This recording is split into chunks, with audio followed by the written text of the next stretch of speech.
اللهم صل على محمد وعلى آل محمد كما صليت على إبراهيم وعلى آل إبراهيم إنك حميد مجيد. اللهم بارك على محمد وعلى آل محمد كما باركت على إبراهيم وعلى آل إبراهيم إنك حميد مجيد. ورضي اللهم عن الخلفاء الراشدين والصحابة أجمعين ومن تبعهم بإحسان إلى يوم الدين. أما بعد, Assalamu alaikum wa rahmatullahi wa barakatuh. Mes sœurs, mes frères, les louanges, les remerciements, les éloges appartiennent à Allah seul. Le premier qui n'a pas de début, le dernier qui n'a pas de fin. L'apparent, le dominant sur toute chose, le subtil, le bien informé, nous le louons, nous revenons vers lui repentant. Nous demandons protection contre les conséquences de nos péchés. Lui seul en sait le nombre et les tendances de l'âme. Celui qui Allah guide, nul ne saurait l'égarer. Celui qui est privé de sa guidée, nul ne saurait lui montrer le droit chemin. J'atteste donc qu'il est le seul digne d'adoration. J'atteste la véracité, de l'exemplarité de la prophétie de Mohammed ibn Abdillah. Qu'Allah bénisse ce prophète, sa famille, ses compagnons, tous ceux qui les auront suivis dans le droit chemin et nous fassent l'honneur d'en faire partie. Donc, bienvenue dans ce jardin du paradis, qui est donc un rappel, un jardin où on se rappelle Allah subhanahu wa ta'ala, celui qui se passe de tout, dont chante pureté tout ce qui est dans les cieux et tout ce qui est sur la terre.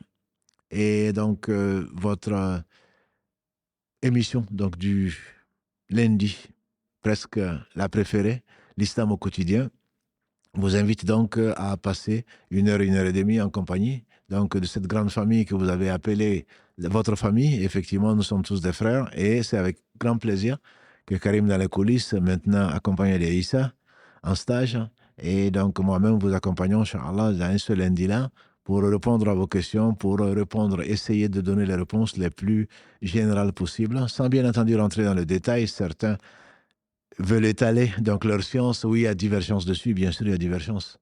Nous donnons l'avis majoritaire en général, en tout cas l'avis le plus fondé. Ensuite, bien entendu, vous n'avez pas besoin de nous pour faire ce que vous voulez. Donc, il y a Google, vous pouvez taper, surtout suivre. Donc, l'avis qui vous intéresse, sachant que Allah subhanahu wa ta'ala sait qui vous a permis de connaître la vérité.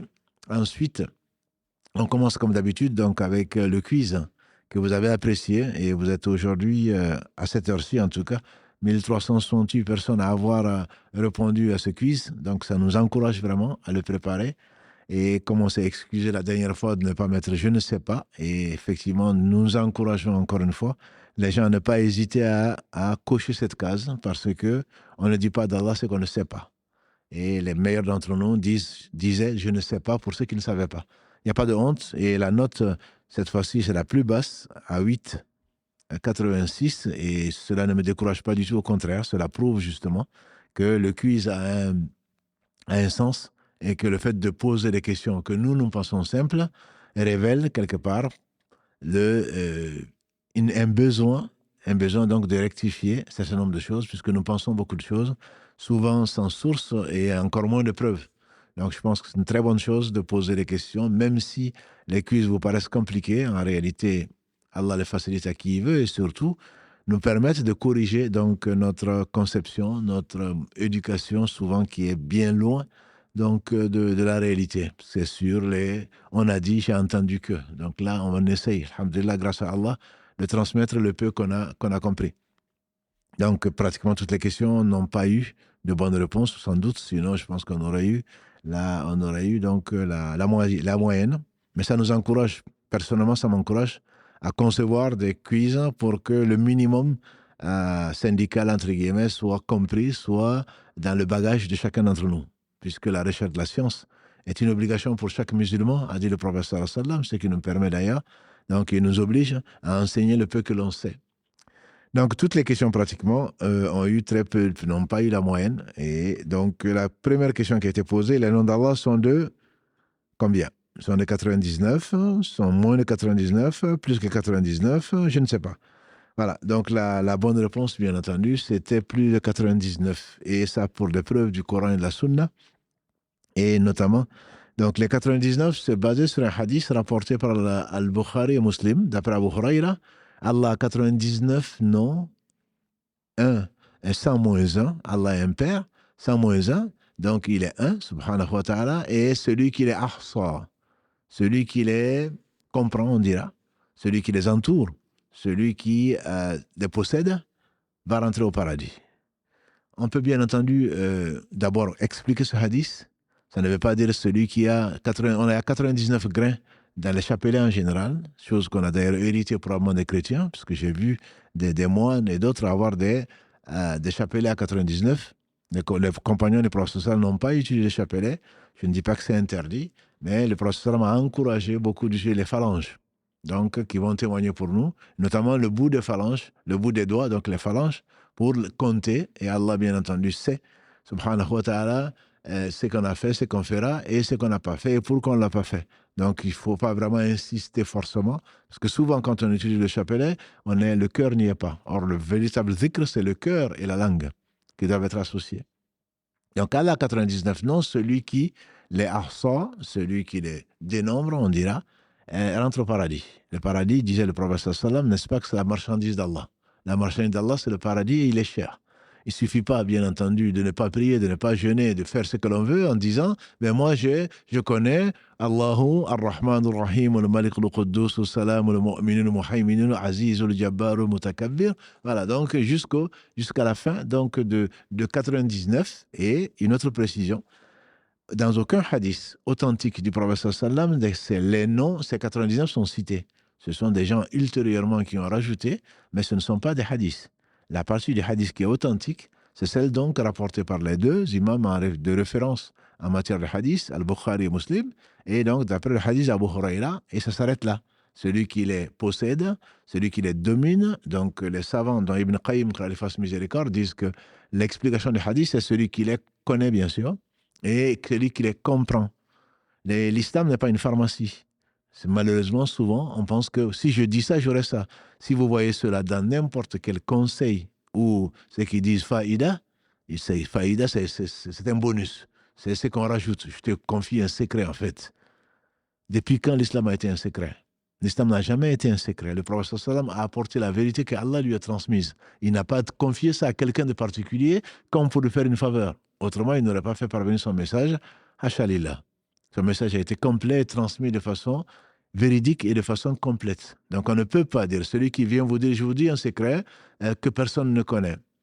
Ça veut dire qu'il va puiser dans des choses qui ne sont pas authentiques. Donc l'islam n'est pas une pharmacie, encore une fois. Tu prends 3 comprimés par jour et tu vas rentrer au paradis. Tu en prends 10, et bien tu vas être au 10e degré, etc. Celui qui vous conseille ça, c'est un ignorant, c'est ce qu'on espère pour lui, ou alors c'est un charlatan. Et surtout, il ne faut payer personne et ne prendre personne en considération. Celui-là n'est pas un savant, certainement pas. Voilà, parce que les savants craignent Allah subhanahu wa ta'ala de dire d'Allah ce qu'ils ne savent pas. Donc, pour revenir à notre hadith, le 99, le prophète nous a encouragés donc à connaître des noms d'Allah subhanahu wa ta'ala sublimes. Et vous m'avez demandé à plusieurs reprises de faire des vidéos dessus ou des émissions dessus, on le fera, Inch'Allah.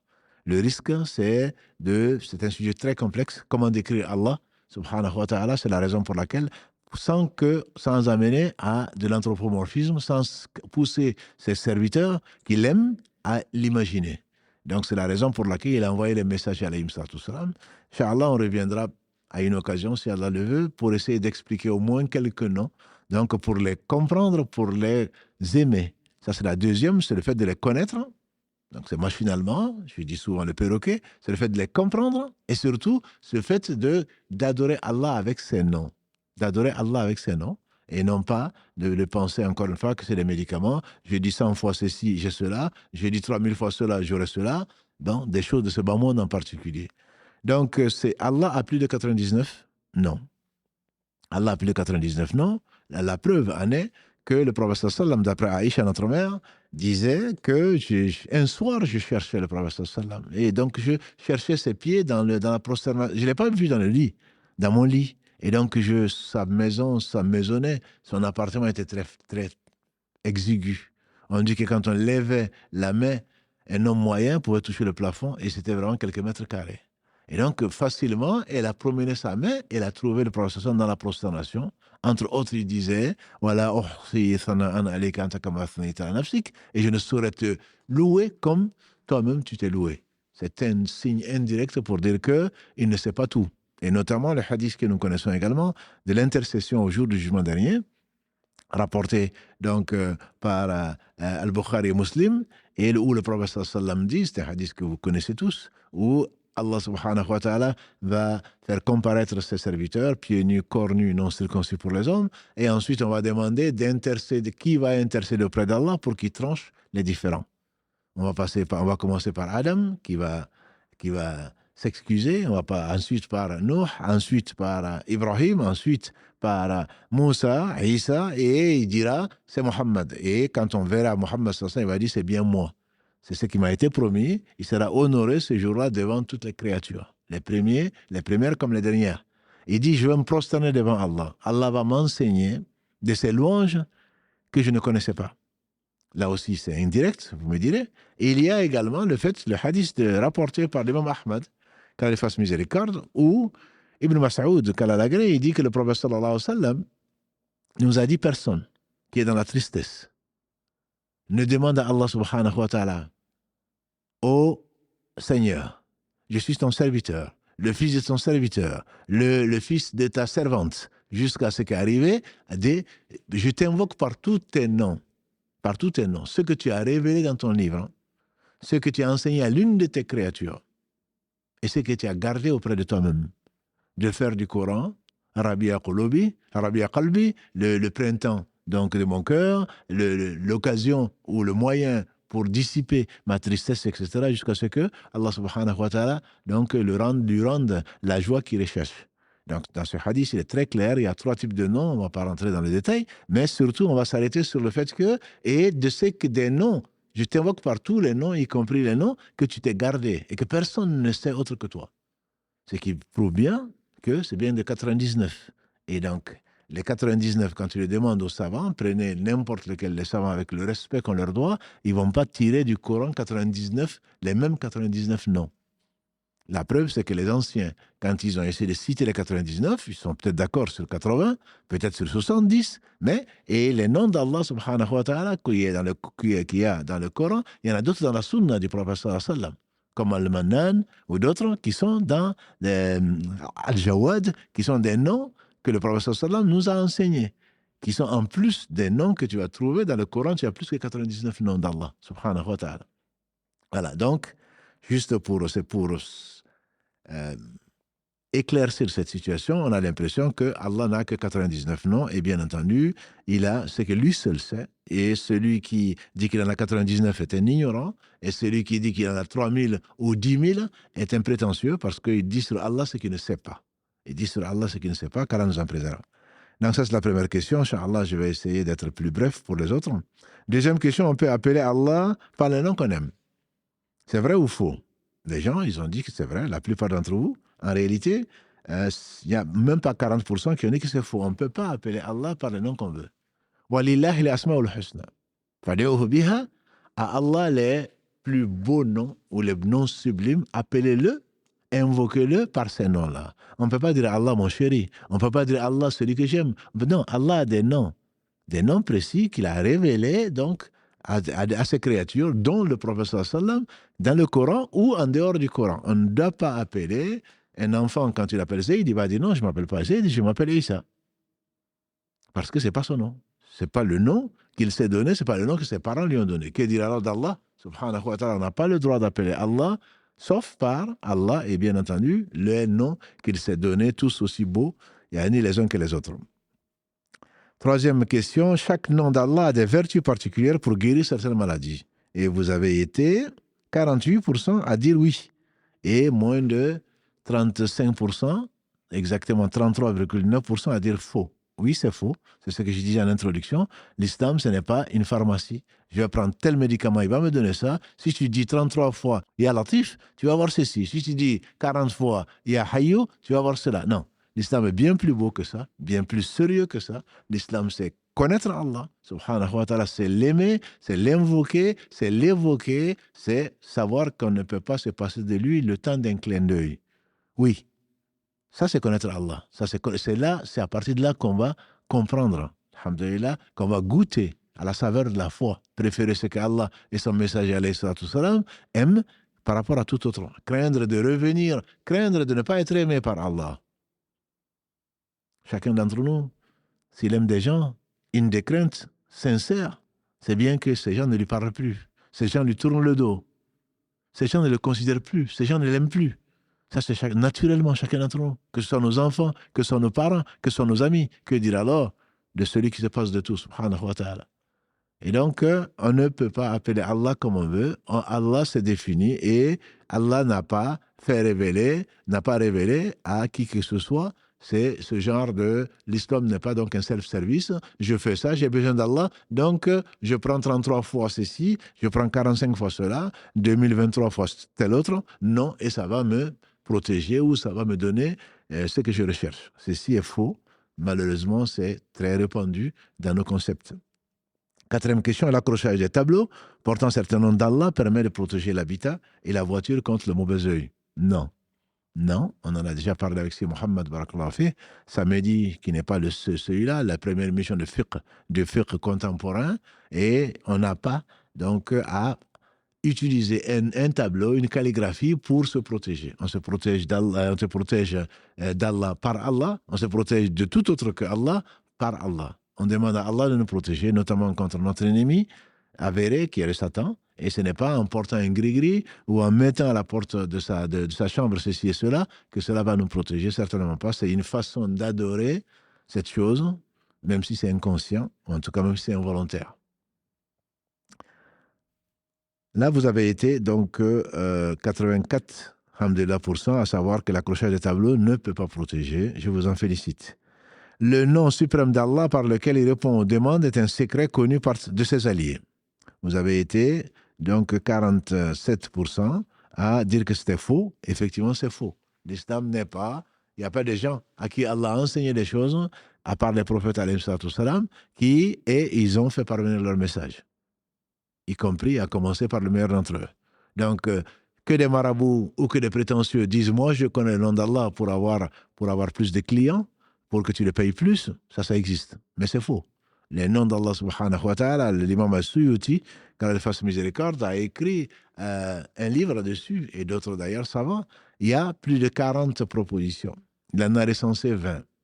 20 qu'il a cités. Il y a plus de 40 propositions des noms d'Allah, des noms suprêmes d'Allah, par lesquels, quand tu l'invoques, il te répond. Mais en réalité, on peut résumer tout cela, parce que ce n'est pas un cours sur le nom d'Allah, on peut résumer tout cela en deux choses. Le nom d'Allah suprême, c'est Allah, tout simplement. Le seul digne d'adoration. C'est le nom par lequel, quand tu l'invoques, très certainement, il va te répondre. Et notamment, donc, ce hadith où le prophète sallam a dit, le nom d'Allah suprême est dans 3 sourates. 3 sourates, qui est Al-Baqarah, la 2, Al-Imran, la 3, et Taha. Quand tu regardes en réalité ces 3 sourates, tu vas retrouver Al-Hayyu Al-Qayyum. Allahu la ilaha illa huwa Al-Hayyu Al-Qayyum. Donc ça c'est le verset Al-Ayatul Kursi, 255. Et Alif Lam Mim, Allahu la ilaha illa huwa Al-Hayyu Al-Qayyum, les versets 1 à 2 de la sourate 3. Et Wa'anatil wujuhu lil Hayyi Al-Qayyum. Wa qad khaba man hamala dhulma, c'est le verset 111 de la sourate 20. Donc on retrouve les deux meilleures explications qui sont données pour le nom suprême, c'est Allah, Ya Allah, ô notre Seigneur, ô Allah, le premier et le dernier, et le vivant et l'absolu. Le vivant est celui par qui tout subsiste et qui n'a besoin de personne. Al-Hayyu, Al-Qayyum, une vie qui lui est propre bien sûr, et tout subsiste par lui. Ce sont les deux noms, ce sont les deux que l'on retrouve quand tu rassembles les hadiths, ce sont les deux que tu retrouves et donc par lesquels il faut invoquer Allah subhanahu wa ta'ala si on veut être exaucé. 6e question, les attributs d'Allah sont donc de 7, de 21, innombrables, je ne sais pas.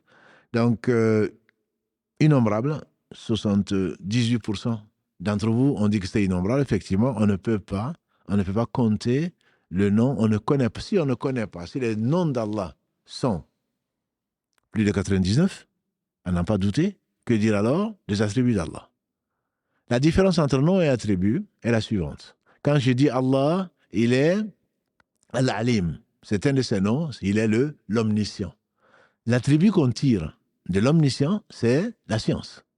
Quand je dis Allah, il est As-Sami', l'audient.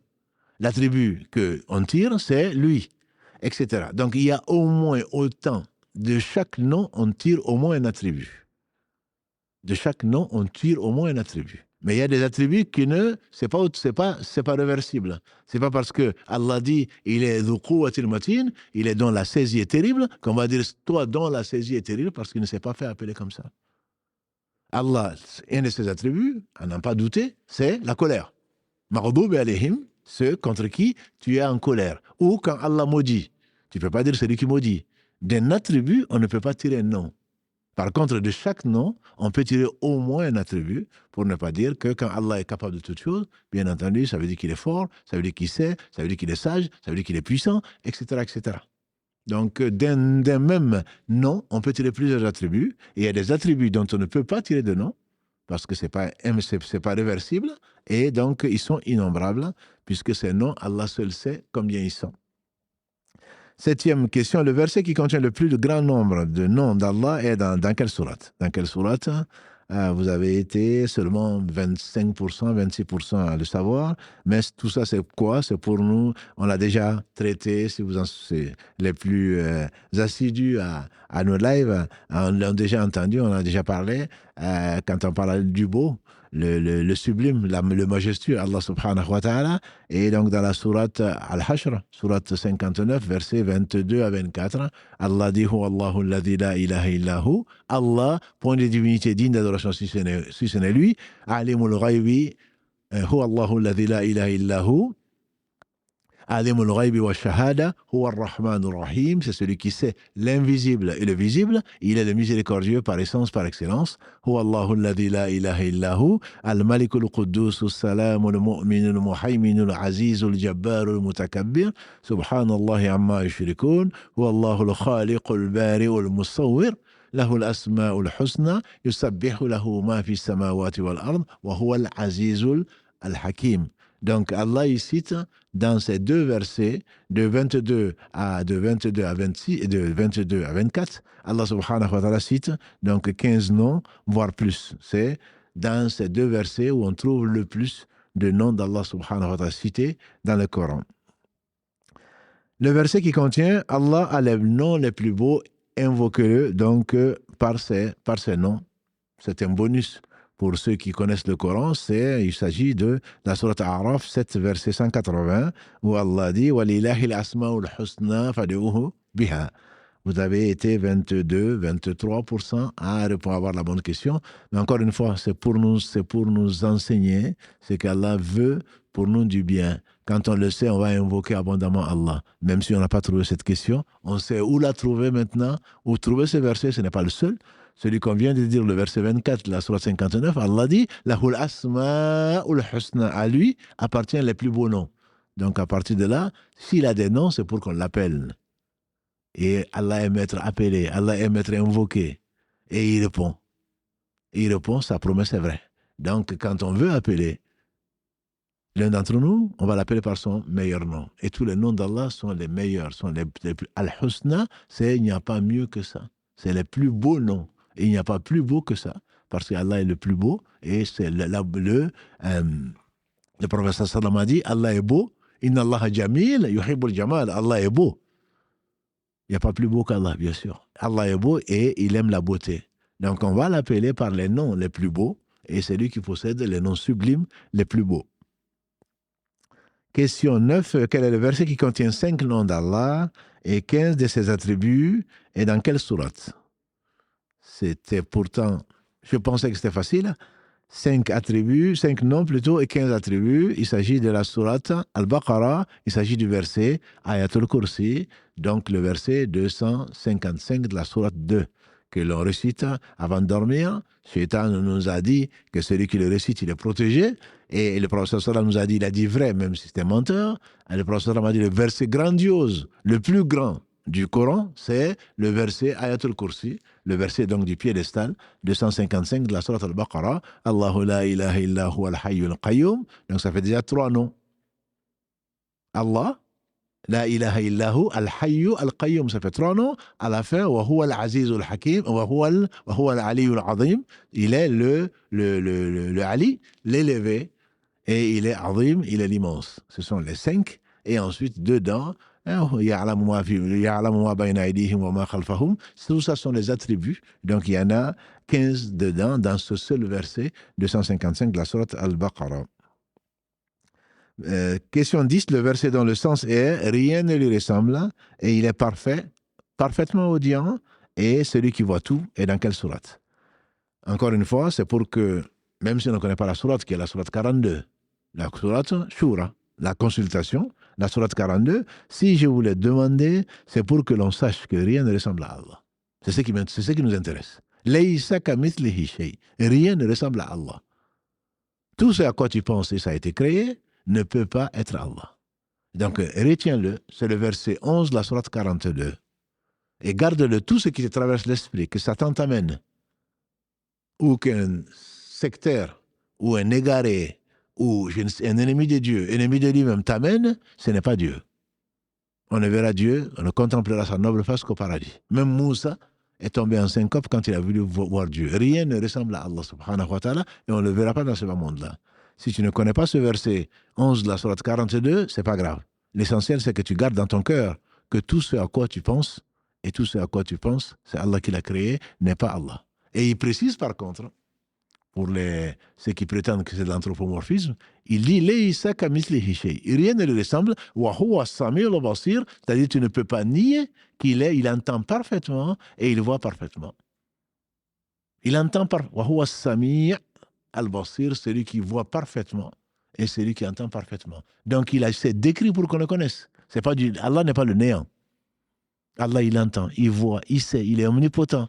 Il aime. Allah, il est, subhanahu wa ta'ala, unique. S'il ne se décrit pas par ses attributs et ses noms, comment on va le connaître? Donc, nier une partie de la description qui s'est donnée lui-même, subhanahu wa ta'ala, le seul à savoir qui il est, et que le prophète sallam lui a donné, celui qui le connaissait parmi les hommes le mieux, et qui l'aimait le plus, et qui est le plus proche de lui parmi les hommes. Donc, cela, on ne peut pas les nier. Celui qui les nie, il fait partie d'une secte qu'Allah nous en préserve. Et donc, ils sont les Jahmiya. Et il y a beaucoup de diverticules, beaucoup de sectes qui sont sortis de cette même secte, qui en reconnaissent soit 7, soit 11, soit ceci, et les autres, alors, il ne faut pas les reconnaître. Qu'on craigne Allah. Qu'on dise d'Allah que c'est que la vérité. Déjà une demi-heure. On va essayer d'aller plus vite. Les attributs d'Allah sont de combien? Sont de... non, ça on a déjà vu, donc on était arrivé. Le verset qui contient donc 5 noms, le verset dont le sens est rien, c'est le numéro 10, le verset dont le sens est rien ne lui ressemble.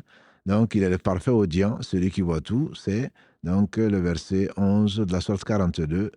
Le nom d'Allah le plus cité dans le Coran, ça c'est le nom d'Allah le plus cité dans le Coran est lequel? Allah, Ar-Rahman, Ar-Rabb, je ne sais pas. Et en fait, vous avez été majoritairement, mais sans atteindre la moitié, 46% à savoir que c'est Allah. Allah est cité dans le Coran plus de 2200 fois. Pour les statisticiens, 2200 fois. Le nom Allah vient dans le Coran. Ar-Rahman est cité 500 fois, un peu plus. Donc, c'est bien son nom, peut-être le nom suprême. Et quand nous disons Allahumma, on dit Oh Allah. Donc, c'est peut-être son nom suprême. En tout cas, c'est l'avis le plus fort parmi les savants. 12e question et dernière question. On peut porter les prénoms dérivés des noms d'Allah comme Karim, Aziz. Donc, vous avez été, alhamdulillah, 70% à dire que oui, on peut le faire, effectivement. On peut dire Allah parle de Rahim quand il parle de son prophète sallam. Il parle de Karim, il parle d'Aziz. Mais on ne peut pas dire Al-Aziz. Al-Aziz, c'est Allah. Ar-Rahman, c'est Allah. Ar-Rahim, c'est Allah. Quand on met l'article défini le, c'est Allah subhanahu wa ta'ala et personne d'autre. Par contre, dire que quelqu'un est Alim, Allah a parlé de Ishaq, alayhi salam. Quelqu'un qui est Halim, Allah a parlé de Ismaïl. Ghulamun Halim, Allah a parlé. Donc, on peut dire quelqu'un qui est Aziz, qu'il est fort, parce qu'au-dessus de chaque fort, il y a plus fort. Au lieu de dire Alim, il est au-dessus de chaque savant, il y a plus savant, comme Allah dit dans la sourate Yusuf. Et le plus savant, bien entendu, c'est Allah subhanahu wa ta'ala. C'est possible. Mais il y a des noms qu'on ne doit pas, d'Allah, qu'on ne peut pas prendre comme Samad. As-Samad, donc on verra peut-être l'explication, Inch'Allah. Qul huwallahu ahad, Allahu Samad, traduit par l'absolu, l'impénétrable. Mais là, on ne peut pas donner à un enfant ni à qui que ce soit. Et dire Ar-Rahman également, les Arabes, yani, ne le connaissaient pas. Allah dit Ar-Rahman, c'est pour ça ils disent qui est Rahman? Et c'est Allah seul. Donc on ne peut pas dire Rahman, appeler son enfant ou qui que ce soit Rahman, c'est Allah subhanahu wa ta'ala qui est le miséricordieux par essence subhanahu wa ta'ala, qu'Allah nous fasse profiter donc, de ce qu'il nous a enseigné et notamment donc, dans ce quiz. Encore une fois, je suis heureux d'avoir des gens qui ont joué, quand on dit jouer, au sérieux, et qu'Allah vous le compte comme étant une adoration, et c'est effectivement une adoration. C'est dans notre cercle donc d'adoration d'Allah subhanahu wa ta'ala, un jardin du paradis. Y jouer, ça permet en même temps donc de retenir. Parce que si on n'a pas joué, si on n'a pas essayé de répondre aux questions, on retient moins. Toi qui as répondu aux questions, j'ai eu quelques-uns, il n'y en a pas beaucoup, mais toi qui as répondu aux questions, qui a eu 2, qui a eu 3, c'est pas grave. Je suis convaincu que tu as appris quelque chose et c'est l'essentiel. Qu'Allah subhanahu wa ta'ala nous enseigne, c'est qu'il nous a appris, il est le seul savant. Voilà, donc on va passer à la deuxième partie de l'émission, Inch'Allah, avec vos appels en direct, la priorité au direct. Et nous avons énormément de questions écrites, comme le dirait Mohamed Adda. Nous avons énormément de questions écrites, très intéressantes d'ailleurs, et qu'on va essayer, Inch'Allah, de traiter dans la mesure du raisonnable. Dans la mesure du raisonnable.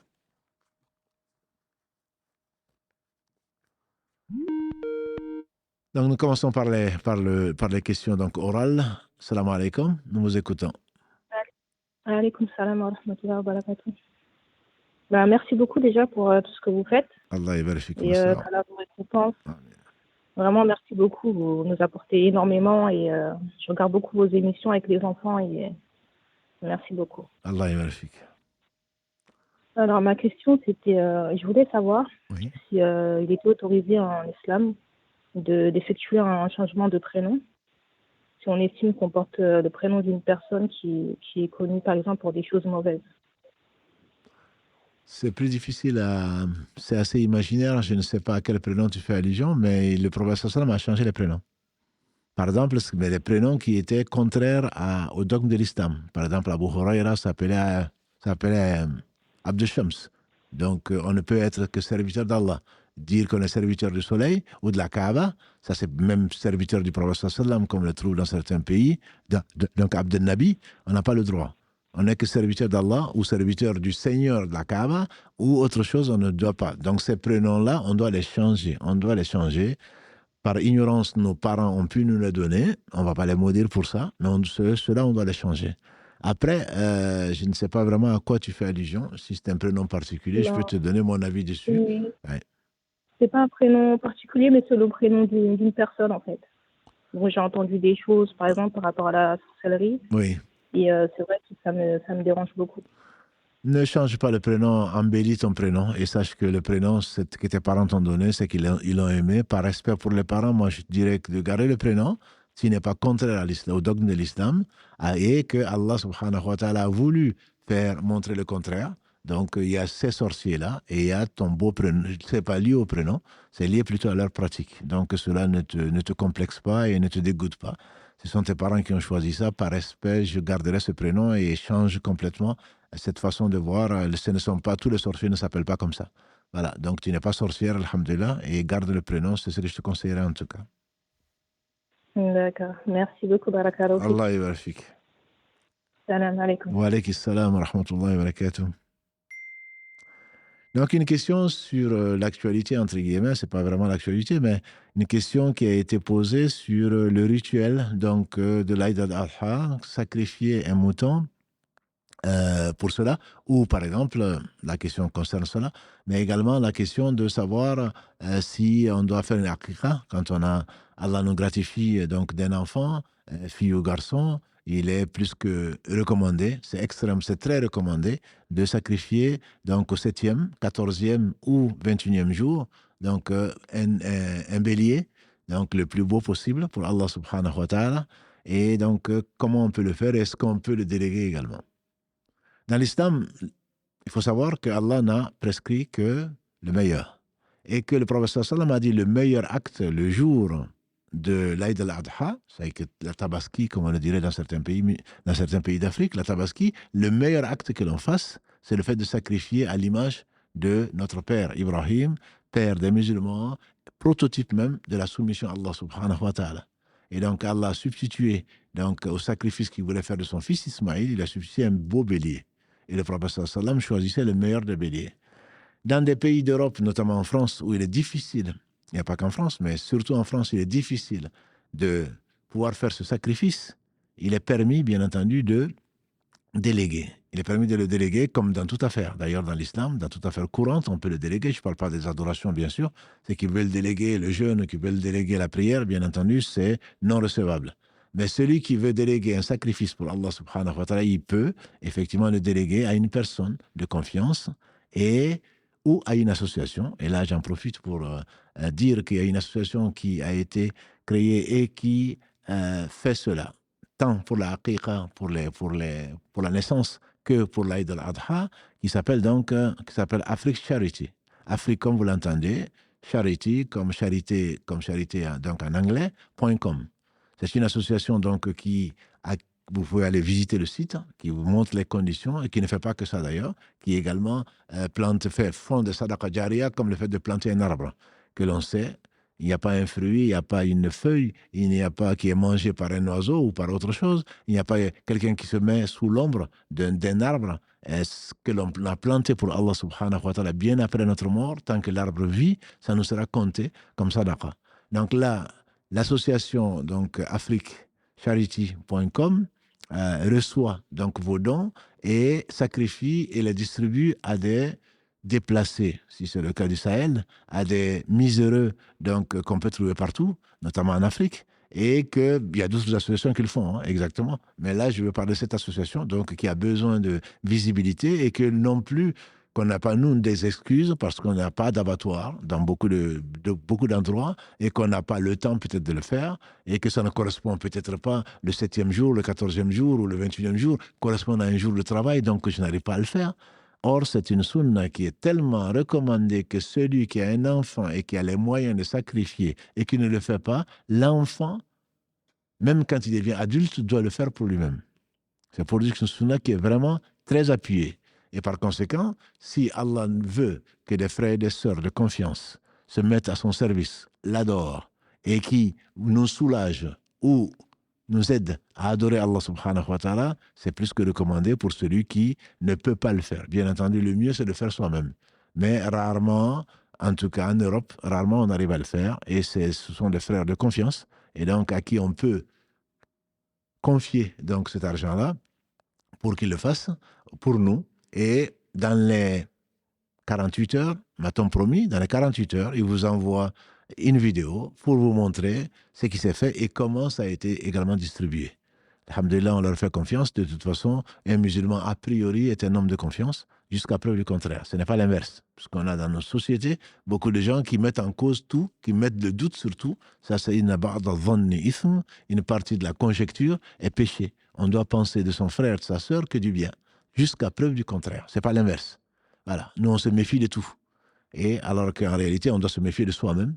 Et par conséquent, on doit respecter les autres. Et moi, je vous invite donc à visiter au moins ce site-là pour Sadaqa Jariya pour les arbres et également pour les sacrifices, que ce soit celui qui est à venir, donc de la Tabaski, ou pour d'autres sacrifices dont Allah subhanahu wa ta'ala nous récompense pour cela. Il est permis de déléguer dans l'islam, comme l'achat de quoi que ce soit dans un magasin ou ailleurs. Je t'envoie avec une somme, tu vas me ramener ça, comme Zakat al-Fitr quand on en avait parlé également, à condition que ce soit versé en nourriture, mais on peut confier à une association pour le faire, et notamment on vient doublement, c'est une adoration, et en plus de cela, on vient en aide à des gens qui, ce jour-là, n'auront pas à manger, en tout cas peut-être même pas, qui ne mangent peut-être même pas dans l'année de la viande.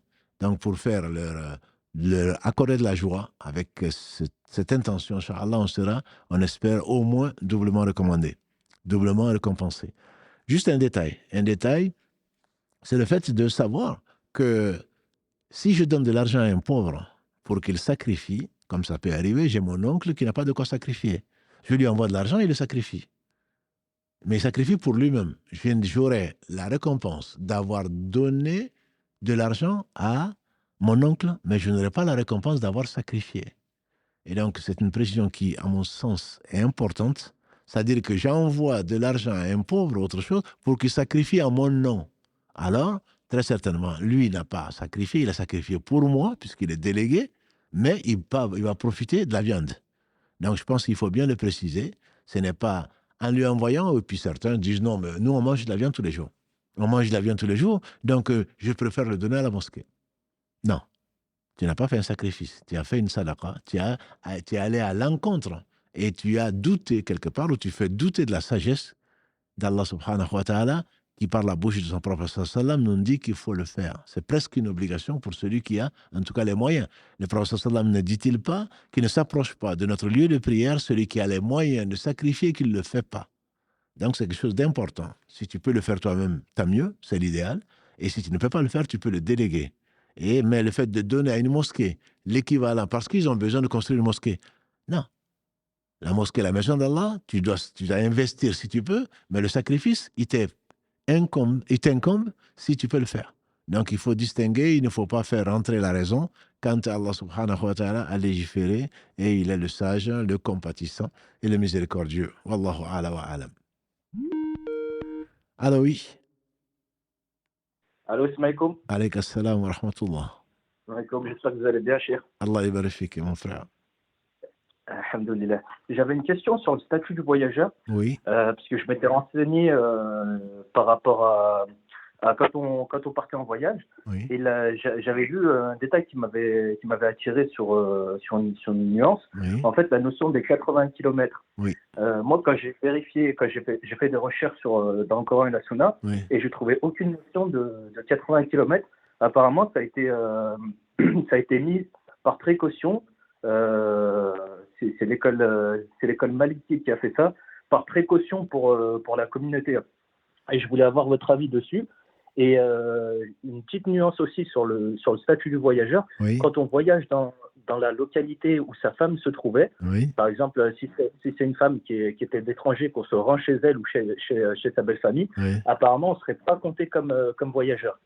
Donc, ce qui implique de ne pas raccourcir sa prière, Oui. parce que j'ai vu aussi que c'était obligatoire de raccourcir sa prière et de regrouper la prière. Par contre, c'est une permission. Donc voilà, moi je voulais avoir un peu plus de précision là-dessus. Et Non, Barakallahu fik, ce n'est pas une seule question que tu poses, c'est tout un sujet que tu poses. Non, Barakallahu fik, on a choisi justement à la mosquée depuis 2 dimanches de traiter le livre de Cheikh Al-Kahtani pour ceux qui veulent le détail. Donc je le donne, c'est Cheikh donc Al-Kahtani.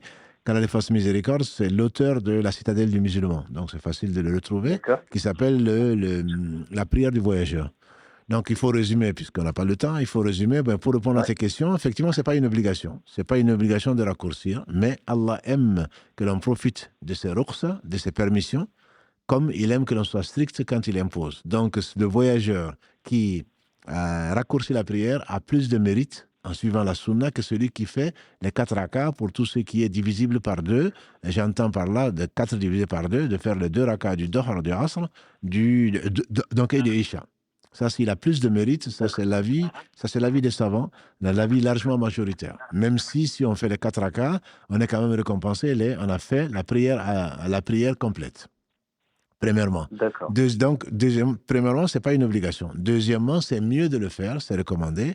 Troisièmement, effectivement, les 84 km, en fait, c'est les 4 écoles qui disent que c'est 84 km. C'est pour ça qu'il n'y a pas que les Malikis. Les Malikis, effectivement, disent ça, et je reviendrai, Inch'Allah, si tu passes par là où vit ta femme, ça également, c'est une particularité des Malikis.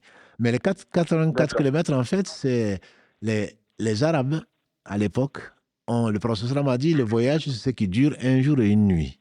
Quand ils calculent, ils disent qu'un chameau, voilà, parcourt en moyenne 4 barides. 4 barides, ça équivaut à 84 km. Donc les 4 écoles, il n'y a pas que les Malikis, les 4 écoles disent que ça correspond à 84 km. Mais c'est un avis de savants, c'est une majorité. Le Cheikh Albani, par exemple, quand il fasse miséricorde, il dit qu'il n'y a rien qui puisse dire qu'un voyage, il faut absolument faire 84 km. Si tu en fais 80, comment tu fais? Voilà. Donc lui, il est de cet avis-là, il n'est pas le seul. Et il dit qu'un voyage, c'est que tu prends ton sac à dos, par exemple, et quand on demande où est passé Farid, on dit qu'il est parti en voyage. Par contre, si on ne pense pas que tu es parti en voyage, Paris, qui est une très grande ville, qui peut faire combien de dizaines de kilomètres, il est toujours parti au travail, mais il n'est pas parti en fait en voyage. Donc le voyage, c'est ce que les gens considèrent comme voyage. Si on prend 84 km, on prend donc la précaution de ne pas être en divergence avec l'avis majoritaire des savants, mais personne ne peut nous dire qu'on a fait 79 km ou même 70 km, qu'on n'est pas en voyage. Voilà. Mais le voyage commence aussi quand on laisse derrière soi, je dirais, le panneau Toulouse-Barré ou Blagnac-Barré ou Paris ou Bordeaux-Barré. Voilà, c'est là où commence le voyage. Et là, effectivement, il est sunna pendant le voyage de raccourcir donc les prières du Dohr, du Asra et de Isha. Et on peut également regrouper, durant le voyage, on peut regrouper donc le Dohr et l'Asra, le Maghrib et l'Isha.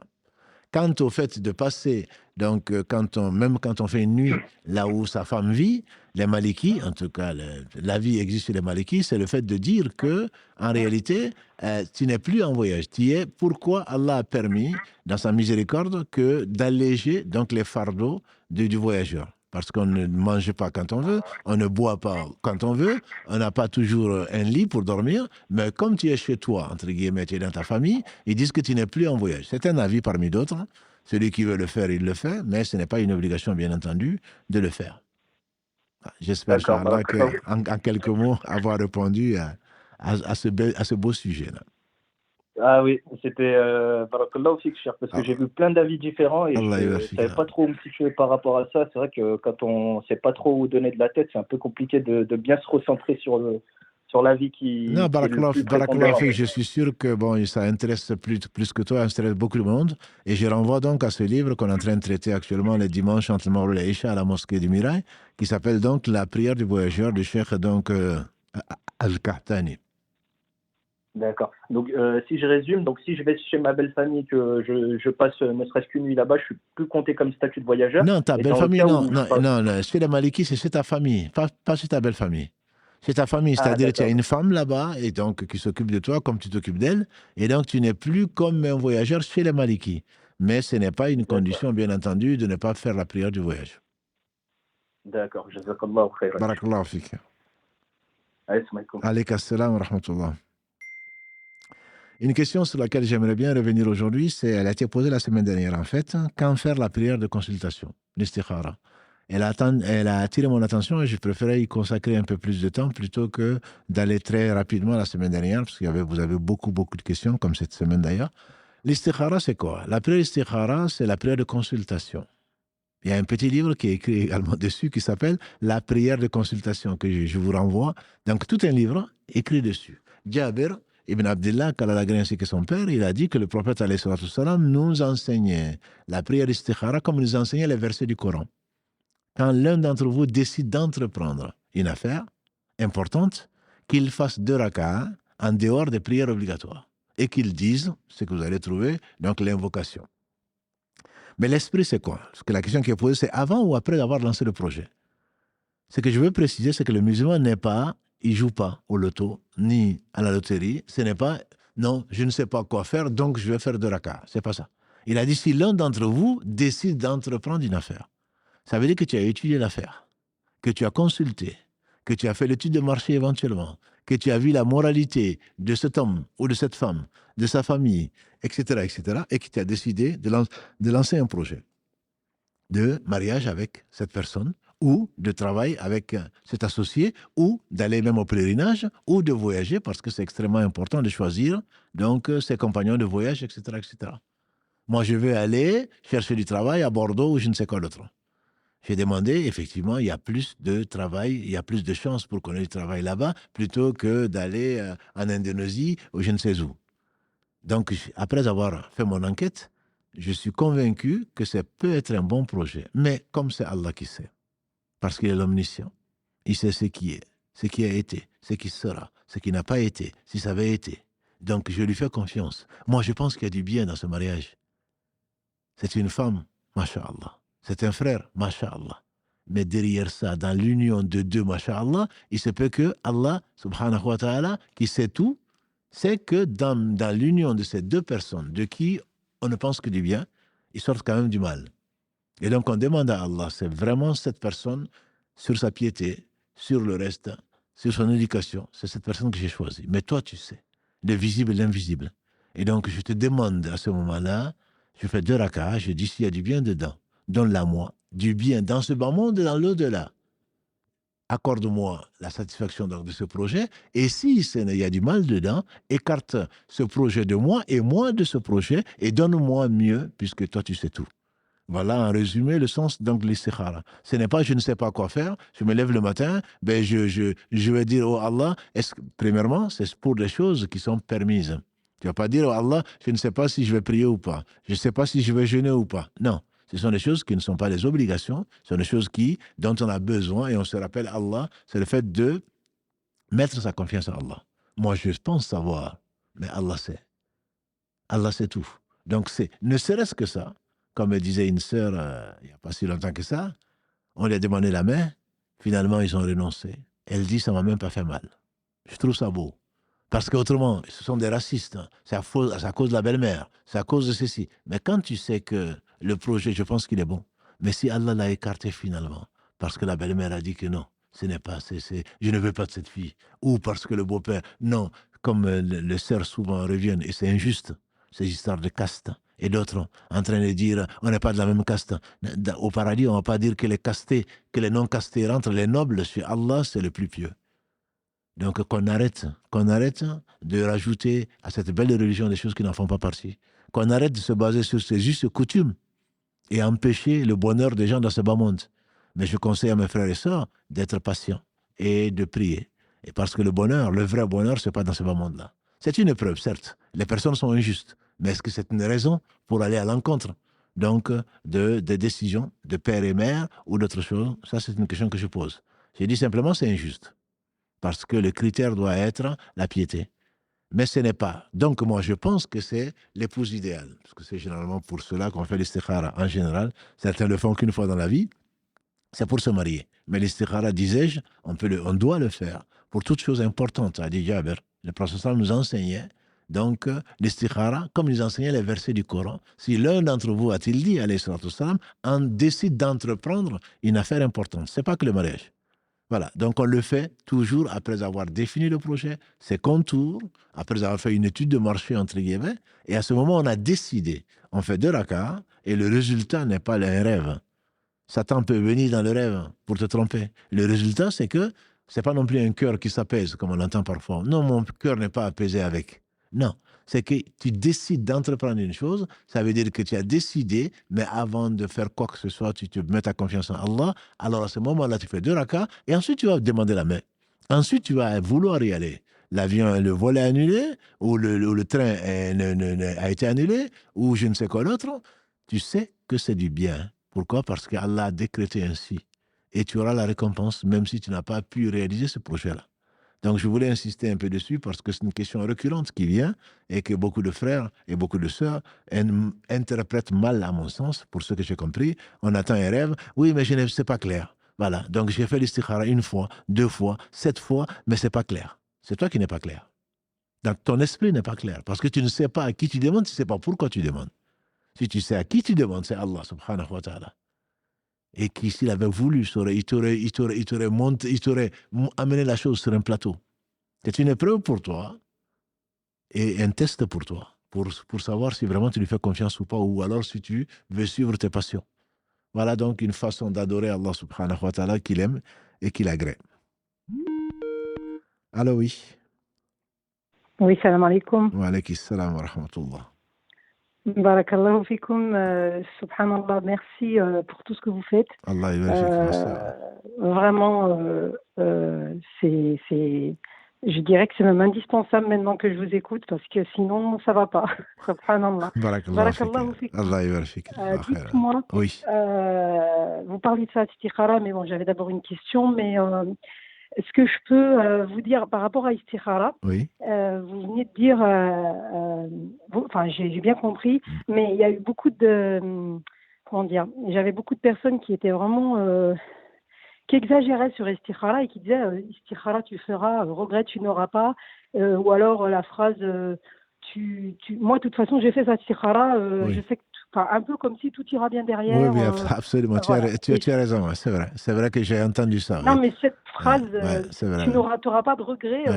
On est tous là, on s'en souvient peut-être tous, qu'on a fait des choses, on a fait ça istikhara, et puis voilà, c'était pas bon derrière, mais voilà, cette phrase, tu n'auras pas de regrets, je sais pas. Non, tu n'auras pas de regrets. Disons que moi, je je pense qu'il faut le comprendre comme tu ne seras pas déçu, dans la mesure où c'est Allah qui va choisir pour toi. Donc, même si ensuite il y a un divorce, même si ensuite il y a des choses désagréables, tu sais que Allah subhanahu wa ta'ala a mis du bien dans ce que tu as fait et que tu t'es basé sur lui et que tu ne seras pas déçu pour ça. Ça ne veut pas dire que tu ne vas pas être éprouvé. Ça ne veut pas dire que ça va être une lune de miel qui va durer toute ta vie.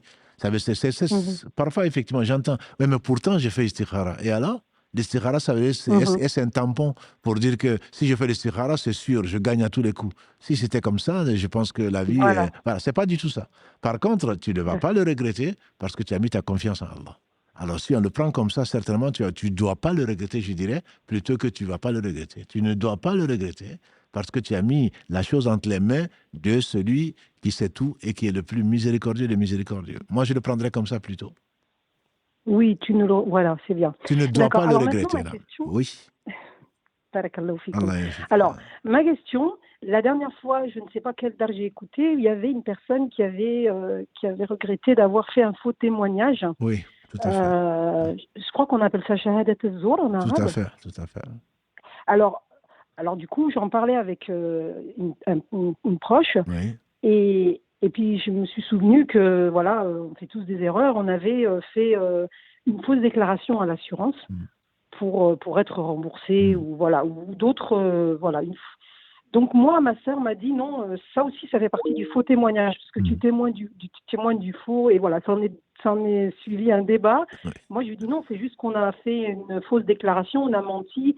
Et vu que vous avez dit que c'était un très grand péché, ça m'avait fait peur en fait. Et là, vraiment, depuis ce jour-là, je me sens pas bien parce que voilà, toutes ces histoires d'assurance quand on a menti ou qu'on a, menti, rusé, est-ce que c'est shahadat az-zur ou pas? Barakallahu fik, je pense que ça nous permet de revenir dessus, c'est quelque chose d'extrêmement grave quand même. C'est que Allah sait que je vous aime et ce n'est vraiment pas du tout pour vous faire peur, mais c'est justement pour qu'on ne regrette pas demain. Parce que le prophète sallam, comme le dit Abu Bakr, il était couché et il s'est redressé, il dit shahadat az-zur. Wa qawlu az-zur wa shahadat az-zur. Il a dit en troisième position par rapport au plus grand péché. Après l'association et la désobéissance au père et mère. Une fausse déclaration, c'est quand même un mensonge et c'est un faux témoignage. C'est un faux témoignage. On témoigne et on signe. On signe que, on ne dit pas, et on nous demande parfois, je sous-signe ou je déclare sur l'honneur.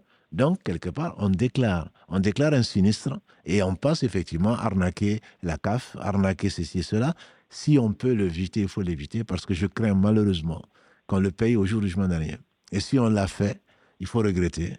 Si on sait combien on a fait, je préfère qu'on le donne à une association caritative ou à des orphelins ou à des gens qui ne vivent des démunis. Honnêtement, c'est ce que je conseille à mes sœurs et frères. Ça peut arriver à tout le monde, mais beaucoup de gens l'ont fait. Des fausses déclarations, bien entendu, si on s'est trompé, on s'est trompé. Là, il n'y a pas de souci. Mais si on a fait exprès, et c'est souvent le cas, parce que c'est des allocations, parce que c'est pas grave. Si, c'est grave. C'est grave pour sa conscience, et si ta conscience te pose des problèmes, c'est que très certainement, tu as senti, et que tu as une foi déjà, et que tu as senti le danger. Le prophète sallam, on est venu le voir, tu dois connaître ce hadith, on est venu le voir, sans même qu'on lui pose la question. Il a dit, n'est-ce pas que tu es venu me voir pour le ithm? Le ithm étant le péché. Il a dit oui, effectivement. Il a dit, le péché, c'est ce qui s'incruste dans ton cœur, même si, malgré les fatawa. On te dit c'est possible, on te dit c'est pas grave, mais tu n'es pas tranquille.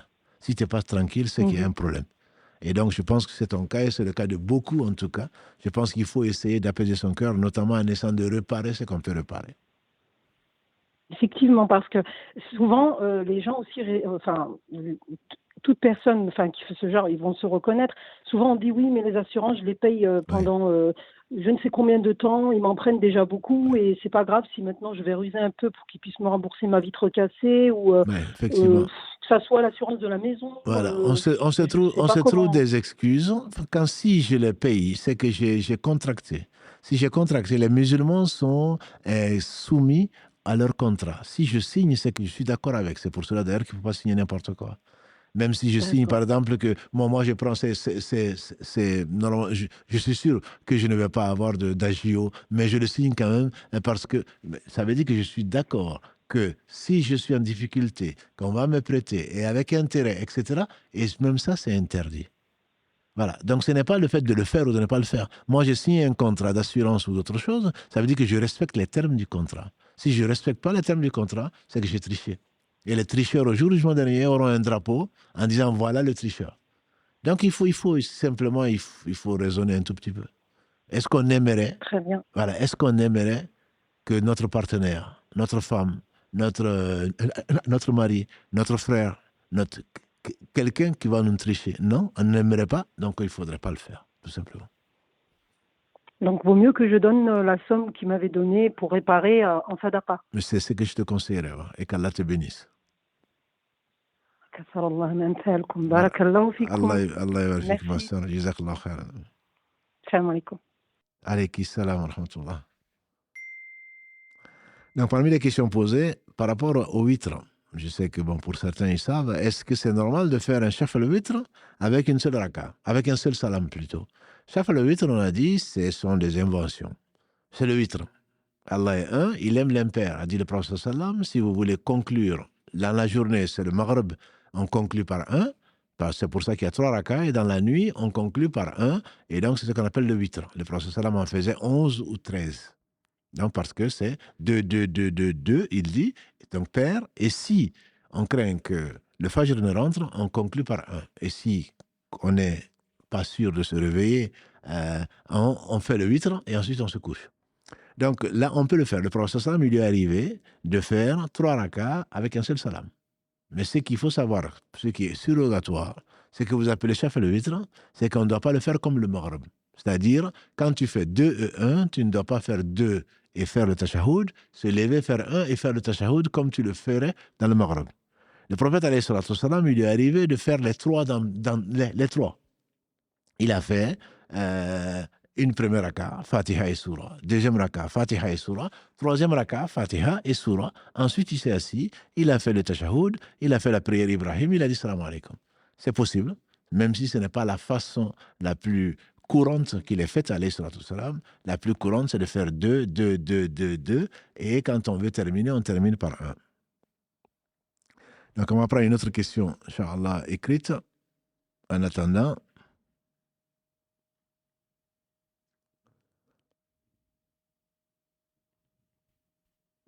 quelle est la cause donc du manque de discipline au sein de nos mosquées? Je dirais la cause du fait que les gens ne nous aiment pas. La cause des gens, c'est une mauvaise éducation, c'est l'ignorance. Celui qui croit en Allah au jour du jugement dernier, il ne va pas faire du mal même à un chat. Si dans nos mosquées, il n'y a pas de discipline, on comprend mieux pourquoi dans nos quartiers, il n'y a pas de discipline. Pourquoi dans nos villes, c'est le chaos. C'est uniquement, Wallahu alam, c'est qu'on ne craint pas Allah. Celui qui craint Allah et qui craint sa rencontre au jour du jugement dernier, sera nécessairement discipliné dans sa propre vie d'abord. Quelqu'un qui n'est pas discipliné dans sa propre vie ne peut pas être discipliné dans sa famille et non, encore moins dans la mosquée. On a l'impression que tout ce qui appartient à Allah, souvent on l'entend, ils insultent même le père des gens, ça ne t'appartient pas à ton père. C'est-à-dire que tout ce qui n'appartient pas à lui est à tout le monde. Donc il se permet d'insulter, ça prouve sa mauvaise éducation, de ne pas respecter les autres. Donc c'est une mauvaise éducation qui vient d'une ignorance qui elle-même est très dangereuse dans la mesure où celui qui croit en Allah et au jour du jugement dernier, donc ne doit pas faire une injustice quelconque parce que ça va être pris sur ses bonnes actions s'il en avait. Allô, salam alaikum. Wa alaikum salam wa rahmatullahi wa barakatuh. Nous vous écoutons. Barakallahu fik, mon frère. Jazakallahu khairan, Cheikh. Je contacte, Inch'Allah, bi'idhnillah, pour une question. Oui. C'est concernant le tashahoud. Donc, dans plusieurs mosquées, en fait, où je me rends, il y a souvent des divergences concernant le tashahoud, en fait, à savoir si on garde l'index droit, si on laisse la main dirigée vers la Kaaba, voilà, vers la Kaaba, ou si on bouge l'index de haut en bas ou de droite à gauche. Non. Donc, voilà. Je me permets de sourire à Barakallahu fik parce que ça me rappelle, je ne connais pas, s'il y a 1 million de musulmans, il y a 1 milliard, même un peu plus, je dirais il y a 1 milliard de façons de faire. Voilà, donc il y a une dizaine de hadiths sur la chose. Certains hadiths, ce qui est certain, tu ne vois pas, peut-être que la caméra ne le voit pas, c'est que le prophète sallallahu alayhi wa sallam faisait un trou, il faisait plutôt un cercle entre le pouce et le majeur. Il faisait un cercle entre le pouce et le majeur, ça c'est sûr. Il mettait la main gauche sur donc sur son pied, pas sur son pied, sur sa cuisse gauche. Il mettait la main droite sur sa cuisse droite et il faisait un cercle avec donc le pouce et l'index. Là, il n'y a pas de divergence dessus. Ensuite, il pointait avec le pouce plutôt le majeur. Ensuite, il pointait de l'index. Et dans certains hadiths, il bougeait l'index tout en faisant tashahhud. Dans d'autres, il ne bougeait pas. Et donc, à partir de là, tu peux imaginer, et tu le vois d'ailleurs tous les jours, et certains bouger. Qu'est-ce que ça veut dire bouger? Cheikh Albani ou d'autres savants disent bouger, ça veut dire légèrement. Donc, à peine si on voit que ça bouge.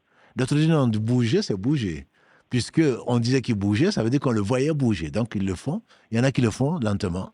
Il y en a qui, comme les Shafi'ites, coïncident chaque fois avec Allah, c'est-à-dire Atahiyatu lillah. Azakiyatu lillah, dans la version de Omar, voilà, Ashhadu an la ilaha illallah. Voilà. Donc chaque fois que c'est Allah, il pointe du doigt. Ce qui est certain également, c'est que Ibn Abbas, qu'Allah l'a ainsi que son père, disait que le fait de pointer le doigt, de lever le doigt, est plus dur à Shaitan qu'une barre de fer.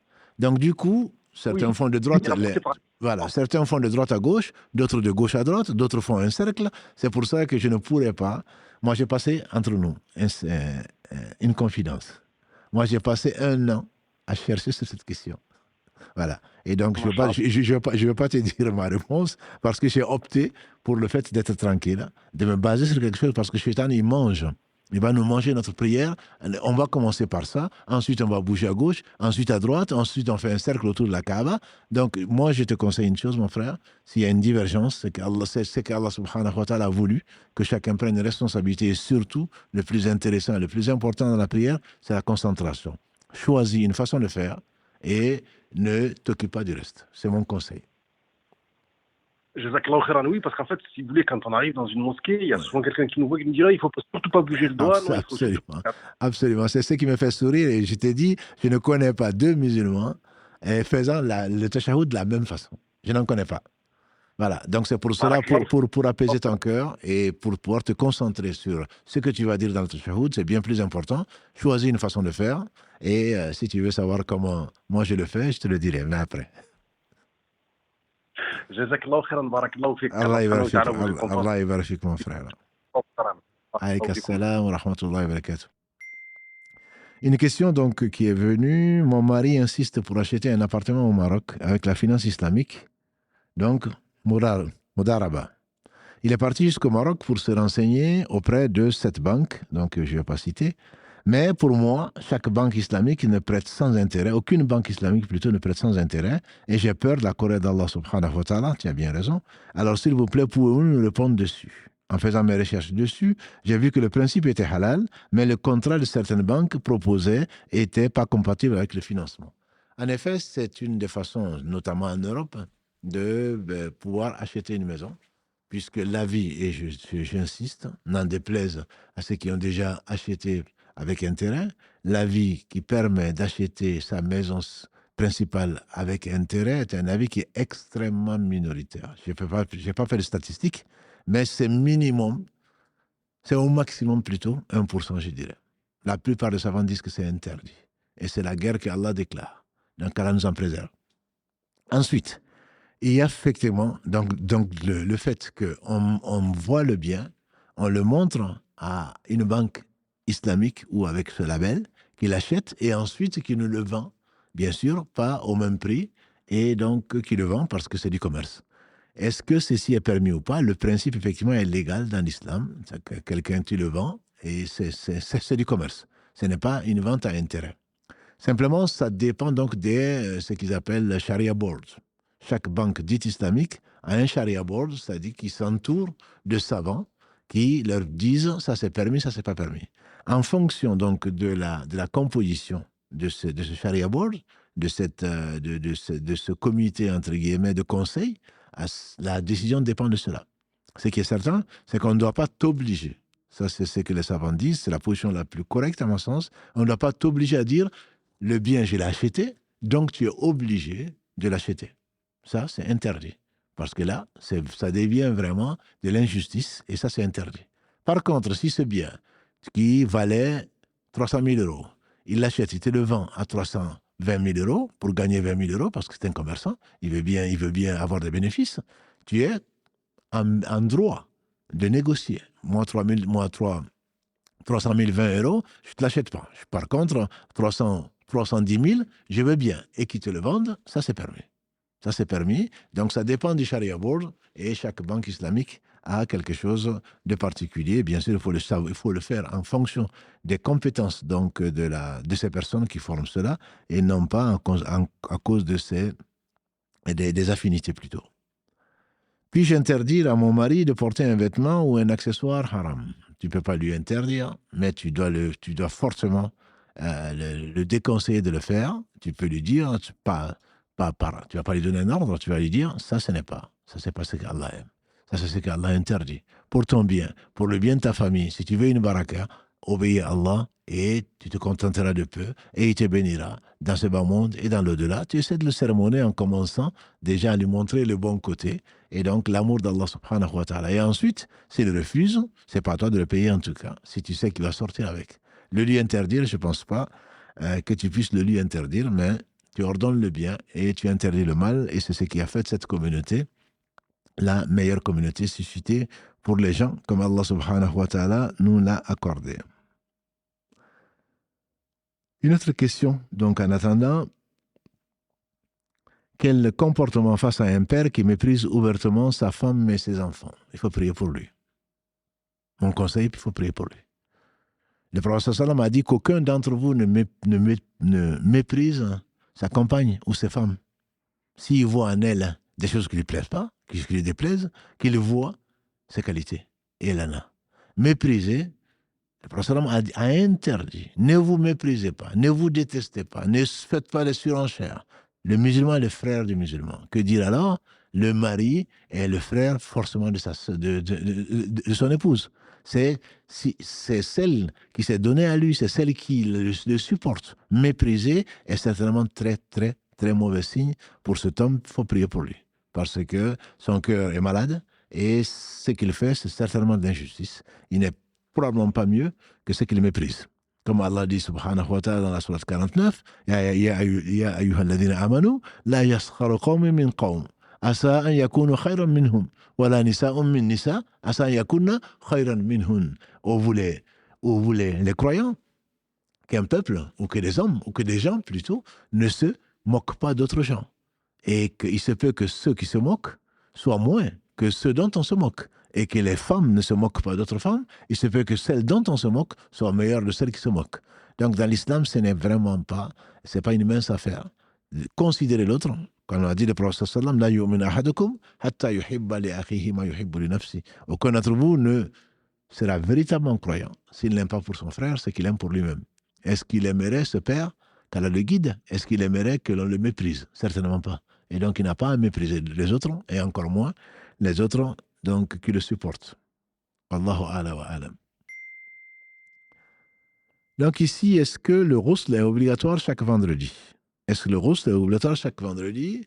Il y a l'avis qui dit que c'est obligatoire, mais ce n'est pas l'avis majoritaire, c'est que le ghusl est fortement recommandé, au moins une fois par semaine, que l'homme aujourd'hui, avec nos douches et nos salles de bain, on ne peut pas imaginer qu'on ne se lave qu'une fois par semaine. Mais au moins une fois par semaine, pour celui qui est dans le désert ou qui n'a pas les moyens, qu'il se lave, c'est plus que recommandé. Il va en public en plus. Le vendredi est une obligation pour les hommes. Par conséquent, on va être des milliers, même si c'est une petite mosquée, des centaines de vendredis. Beaucoup ne viennent que le vendredi, et donc ils risquent de sentir mauvais. Le ghusl fait partie donc des conditions d'hygiène que l'homme et la femme doivent respecter. Quant à la femme, elle n'est pas obligée de venir le vendredi, mais si elle y vient, elle aura la récompense. Donc, l'avis majoritaire, c'est que c'est très fortement recommandé. Si on quitte le travail, par exemple, qu'on n'a pas fait la douche, ou qu'on n'a pas fait le ghusl, qu'on vient, la prière est valable, néanmoins. Donc, le prophète sallam nous a réuni les meilleures choses en disant celui qui, le vendredi, fait le ghusl, fait donc le bain, avec l'intention de se purifier, les grandes ablutions, comme nous l'appelons, et qui met son parfum, et qui met les plus beaux habits, et qui vient tôt à la mosquée, etc. Donc ça, ce sont des conditions qui sont plus que recommandées, mais ce ne sont pas des choses qui sont obligatoires d'après l'avis majoritaire en tout cas. Allô, oui. Allô. Assalamu alaikum. Wa alaykum salam. J'ai une question. S'il y a quelqu'un qui prie devant moi avec ensemble et qu'il y a quelqu'un qui guide et qu'on récite une sourate et que moi je suis un peu en retard. Oui. Et que j'ai pas fini ma sourate et que lui il a fini et qui fait sa prosternation. Oui. Est-ce que je me prosterne avec lui ou je continue ma sourate et après je me prosterne? Et d'après toi, qu'est-ce que tu ferais toi? Je finis? Oui, tu as fini et tu finis ta sourate, ensuite tu vas le rejoindre. Ok. Non, je te pose une question. Non, j'ai pas dit ça, c'est pas ça la réponse. Je te demande juste, comme tu me poses une question, je te dis qu'est-ce que toi tu ferais toi? Allô? Et je continuerai ma sourate. Oui. Et ensuite, tu vas le rejoindre. Oui. Non, ce n'est pas la bonne réponse. Le professeur Salam, il a dit l'imam a été fait pour être suivi. Quand il dit Allahu Akbar, tu dis Allahu Akbar. Quand il lit, tu te tais, tu l'écoutes. Quand il va dans la génuflexion, le recours, tu le suis, même si tu n'as pas fini, même si c'est la Fatiha. Quand l'imam, c'est lui qui guide, et donc tu te dois, toi, de le suivre, et c'est lui, s'il y a une faute quelconque, c'est lui qui prend, c'est pas toi. Donc tu dois suivre l'imam, même si tu n'as pas fini, de lire, tu dois le suivre. Sinon, imagine une mosquée, tu vois, où les gens ne seront plus du tout ne seront plus du tout synchrones. L'imam est par terre, il y en a un qui est debout, il y a un qui fait le recours, et l'autre suit après. Non, ça, ce n'est pas... C'est la prière en groupe, c'est une unité, c'est beau, c'est vraiment la preuve de la fraternité et de l'amour d'un seul Dieu qu'on prie. Donc, mieux vaut, quand l'imam va dans la prosternation ou il va dans la génuflexion, tu le suis là où tu es. D'accord? D'accord, merci. Avec plaisir, barakallahu fik. Salam alaikum. Wa alaykum salam wa rahmatullah. Alors, donc, pourquoi faut-il toujours aller aux toilettes avant de faire ses ablutions? C'est toi qui le dis. Il n'y a pas à le faire. Effectivement, beaucoup de gens pensent que l'istinja est une obligation et ça fait partie des ablutions. Non. Aller aux toilettes, on n'a pas besoin de faire, sauf si on en sent le besoin. C'est-à-dire qu'il est conseillé de ne pas commencer la prière, de tenir absolument à faire ses ablutions, alors qu'on a envie d'aller aux toilettes. Si on en a envie, on y va. Mais si on n'en a pas envie, on n'a pas envie d'uriner, on n'a pas envie de faire ses besoins, ce n'est pas une obligation. Ce n'est pas une obligation d'y aller, ça ne fait pas partie des ablutions. Alors, ici, comment savoir si Allah accepte notre repentir? Comment savoir si Allah accepte notre repentir? On ne peut pas le savoir. C'est la raison peut-être pour laquelle certains savants disent qu'il y a certains péchés qui font rentrer certains au paradis et d'autres bonnes actions qui font rentrer les gens en enfer. Parce que si tu fais le repentir, tu dois toujours craindre qu'Allah ne l'accepte pas. Tu dois toujours craindre les conséquences. Est-ce que tu as été vraiment sincère? Tu ne peux pas savoir. Par contre, la bonne nouvelle, c'est qu'il peut te donner le moral, c'est que Allah il pardonne tous les péchés. La bonne nouvelle, c'est qu'avant le repentir, tu étais sur ce chemin-là. Maintenant, tu as changé de chemin. Avant, tu ne faisais pas ceci. Maintenant, tu le fais. La bonne action appelle la bonne action. Si après le repentir, tu sens que tu te rapproches d'Allah en voulant faire du bien, tu sens que le péché te ronge quand même, en même temps, ça, c'est une bonne nouvelle pour toi. Mais la mauvaise nouvelle, c'est que tu t'es repenti et tu reviens sur le même péché. Tu reviens à nouveau sur le même péché. Ça veut dire que ton repentir n'a pas été accepté. S'il avait été accepté, très certainement, tu aurais senti en toi la douceur du repentir. C'est une des saveurs les plus grandes, très certainement. Le fait de savoir qu'Allah t'a aimé. Parce que si tu te repens, Allah dit dans la sourate 2, verset 222, « Inna Allah yuhibbu tawabin wa yuhibbu al-mutatahhirin » Donc si Allah t'a vraiment aimé, c'est que ton comportement a changé. Et que tu sens donc la douceur de l'adoration d'Allah subhanahu wa ta'ala et tu t'éloignes de ce qu'Allah n'aime pas. Ça, c'est peut-être un signe que Allah a accepté ton repentir et qu'Allah subhanahu wa ta'ala accepte notre repentir. Alors, est-ce que Allah ne bénit pas le mariage précédé par une relation pour faire connaissance? Alors, le faire connaissance, c'est dans un cadre. Dans l'islam, tout est dans un cadre. Donc, si effectivement, on est passé par la fenêtre, il y a peu de chances pour qu'il y ait bénédiction tant qu'il n'y a pas eu de repentir. Donc, le repentir, c'est quoi? On a déjà vu, même mercredi dernier, on a parlé que de ça, entre guillemets, se repentir et tout de suite, c'est arrêter. Arrêter cette erreur ou cette désobéissance. Le prophète sallam nous a enseigné et l'islam est complet et on sait comment rencontrer une personne, discuter avec la personne, ce n'est pas du tout interdit, c'est dans un cadre. Le troisième est shaitan, quand on est tous les deux, c'est ce que nous a enseigné le prophète sallam. Donc il faut arrêter cette relation. Tu crois que tu vas connaître quelqu'un? On ne peut même pas recommander quelqu'un. Quand on recommande quelqu'un, puisqu'on est obligé de le faire, on rajoute toujours, voilà nous aki Allah ahad. On ne peut pas purifier qui que ce soit. C'est Allah. On ne se connaît pas soi-même. On se découvre parfois. Ah, je ne savais pas que j'étais aussi nerveux. Je ne savais pas que... Oui, parce que tu te découvres. Allah seul sait qui nous sommes. Connaître quelqu'un, je pense effectivement, il faut enquêter. Il faut enquêter sur la personne. C'est la meilleure façon. Les gens qui le fréquentent, ou qui l'ont fréquenté, ou qui le fréquentent. Notamment ses frères et sœurs, et notamment ses amis. Et là, c'est la religion, c'est le bon conseil, c'est la loyauté. Et parmi les 6 choses qui sont permises, qui ne sont pas de la médisance, c'est que quand tu enquêtes sur quelqu'un, pour une affaire, on peut dire ses défauts ou ce qu'il fait et qui n'est pas de la médisance. Parce qu'on le dit parce que nécessité. Dire qu'un tel, il fait ceci, un tel, il a fait cela, ça n'est pas repenti, etc.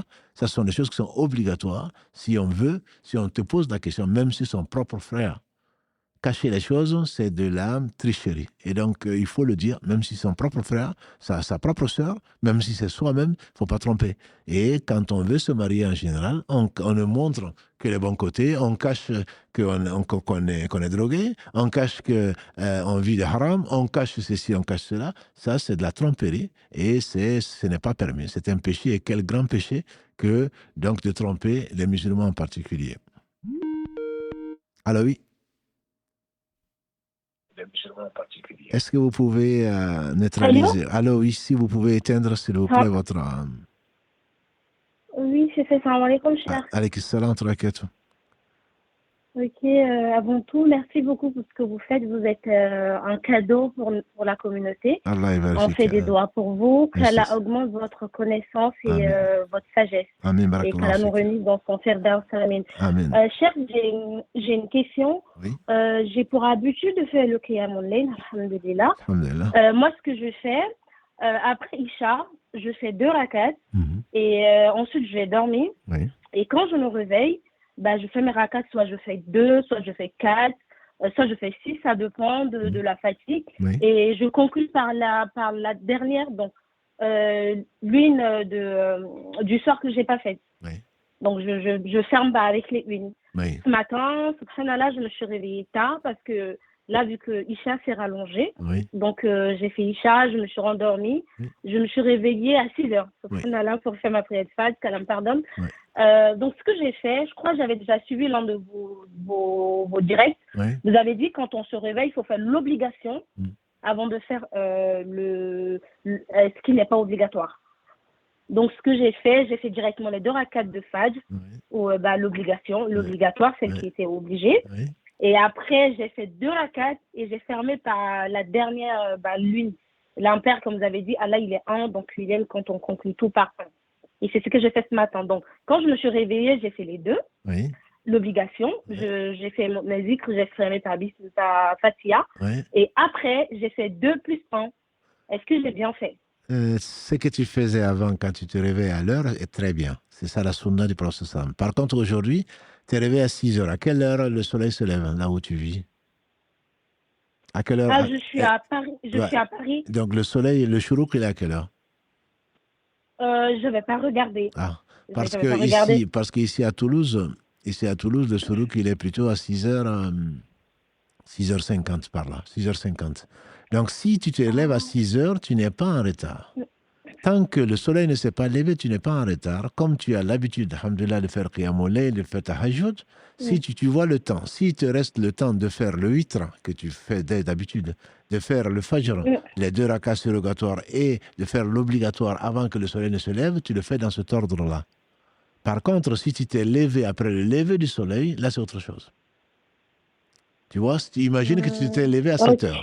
Voilà, tu t'es levé à 7 heures, et là, tu sais, ce que tu fais, c'est l'obligatoire. Ça, c'est l'avis des Malikis, c'est l'obligatoire. Mais certains disent que tu fais quand même les 2 rakats du Fajr et les 2 rakats du Subh. Mais bref, si tu faisais l'obligatoire, parce qu'on ne sait pas si on va mourir avant de terminer, donc tu auras fait l'obligatoire et tu n'as pas de péché dessus. Par contre, le witr, ce que tu faisais qui n'est pas obligatoire et qui est la dernière qui conclut tes prières de nuit, tu peux les faire après, mais pas en witr, tu fais 2 rakats au lieu de faire une. Il n'y a pas de witr après le lever du soleil. Ah, parce que moi, je me suis dit que c'était un crédit, vu que c'est 3. Donc, les 1, je me dis forcément, je dois faire. Donc, j'ai fait le 2, l'obligatoire. Donc, j'ai fait 2 et j'ai conclu par 1. Non, mais tout à fait. Ça, c'est ce que j'aurais fait aussi. Mais le prophète sallam nous a dit, il nous a dit comment il faut faire. C'est la raison pour laquelle, même si tu l'avais fait parce que tu ne sais pas, alhamdulillah, qu'Allah te pardonne, qu'il nous pardonne, maintenant que tu sais, une fois que le soleil est levé, on ne fait plus le witr. On peut faire le fajr, les 2 rakats que l'on fait non obligatoire avant la prière obligatoire, mais on ne peut plus faire le witr. Ce que tu peux faire pour compenser la dernière raka que tu faisais dans la nuit, tu fais 2 rakats. Tu fais 2 rakats à la place. Donc ça veut dire que, subhanallah, j'espère que ça ne va plus m'arriver. Si demain, au lieu de me réveiller pour faire mon qiyamul layl, je me réveille à l'heure qui est passée, je fais les 2 obligatoires et je fais 2, mais je ne fais pas le 1. Voilà, mais à condition, mais après, si c'est après le lever du soleil, imagine que tu es levé à 8 heures, ça ne va pas t'arriver, Inch'Allah. Voilà, le soleil est levé, à ce moment, tu fais l'obligatoire et tu fais 2 autres, donc pour compenser le 1 que tu n'as pas fait. Ah, ok, d'accord, cher. Merci beaucoup. Là, j'ai bien compris. J'ai une deuxième question, mais je ne vais pas la poser. Je vais tenter ma chance encore la semaine prochaine. Barakallah, c'est gentil. Je vous remercie énormément. Qu'Allah vous garde près de nous. Amin, barakallah. Et on vous apprécie énormément avec mes amis. On vous apprécie énormément. Allah yabarik fik, ma soeur. Jazakallah khairan. Ok, salam alaikum. Salam wa rahmatullahi wa barakatuh. Je récite la Fatiha en français, ma prière est-elle valable? Tu n'as pas récité la Fatiha en français. On l'a déjà dit. Mais tu ne le savais pas, alhamdulillah, qu'Allah te pardonne. La Fatiha, c'est en arabe, c'est la parole d'Allah subhanahu wa ta'ala. Quelqu'un qui est venu, qui ne connaissait pas la Fatiha, qui ne connaissait pas comment prier, le prophète m'a dit, tu dis subhanallah, alhamdulillah, la ilaha illallah, Allahu akbar, wa la hawla, wa la quwwata illa billah, ça va te remplacer la Fatiha. L'islam est très simple. Allah a tout facilité. Mais en même temps, bien entendu, la Fatiha, il n'y a pas de prière sans Fatiha, ça c'est pour celui qui la connaît. Donc, tu vas t'efforcer le premier jour d'apprendre Alhamdulillahi Rabbil Alamin. C'est le premier verset. Pour la majorité des savants. Alhamdulillahi Rabbil Alamin. Et ensuite, le lendemain, tu vas apprendre Ar-Rahman Ar-Rahim. Au bout de 7 jours, tu connais la Fatiha. Mais lire la Fatiha en français, à ma connaissance, ce n'est pas permis. Surtout à cause de ce hadith. Tu sais dire Alhamdulillah. Tu sais dire Subhanallah. Et si tu ne sais pas, si tu ne sais dire qu'Allahu Akbar, ben tu dis Allahu Akbar, Allahu Akbar, Allahu Akbar, et ensuite tu fais les gestes. Ne lis pas la Fatiha ou le Coran en français dans ta prière. Ni dans la prière surrogatoire, ni dans la prière obligatoire, parce que ce n'est pas valable. Allah te pardonne et que nous pardonne. Oui, allô? Allô? Assalamu alaikum, sir. Wa alaikum assalam wa rahmatullah.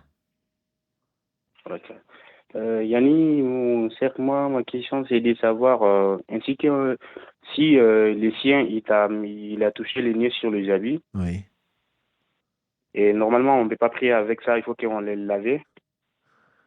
Le problème est que nous sommes des plombiers, on va aller faire des panneaux chez des clients. Oui. En fait, le chien, il va venir, il va toucher nos habits. Vu qu'on ne peut pas descendre d'aller enlever les habits, est-ce que ça sera possible de prendre le robinet, de laver l'endroit que le chien il a touché, de faire la prière, ou c'est pas possible?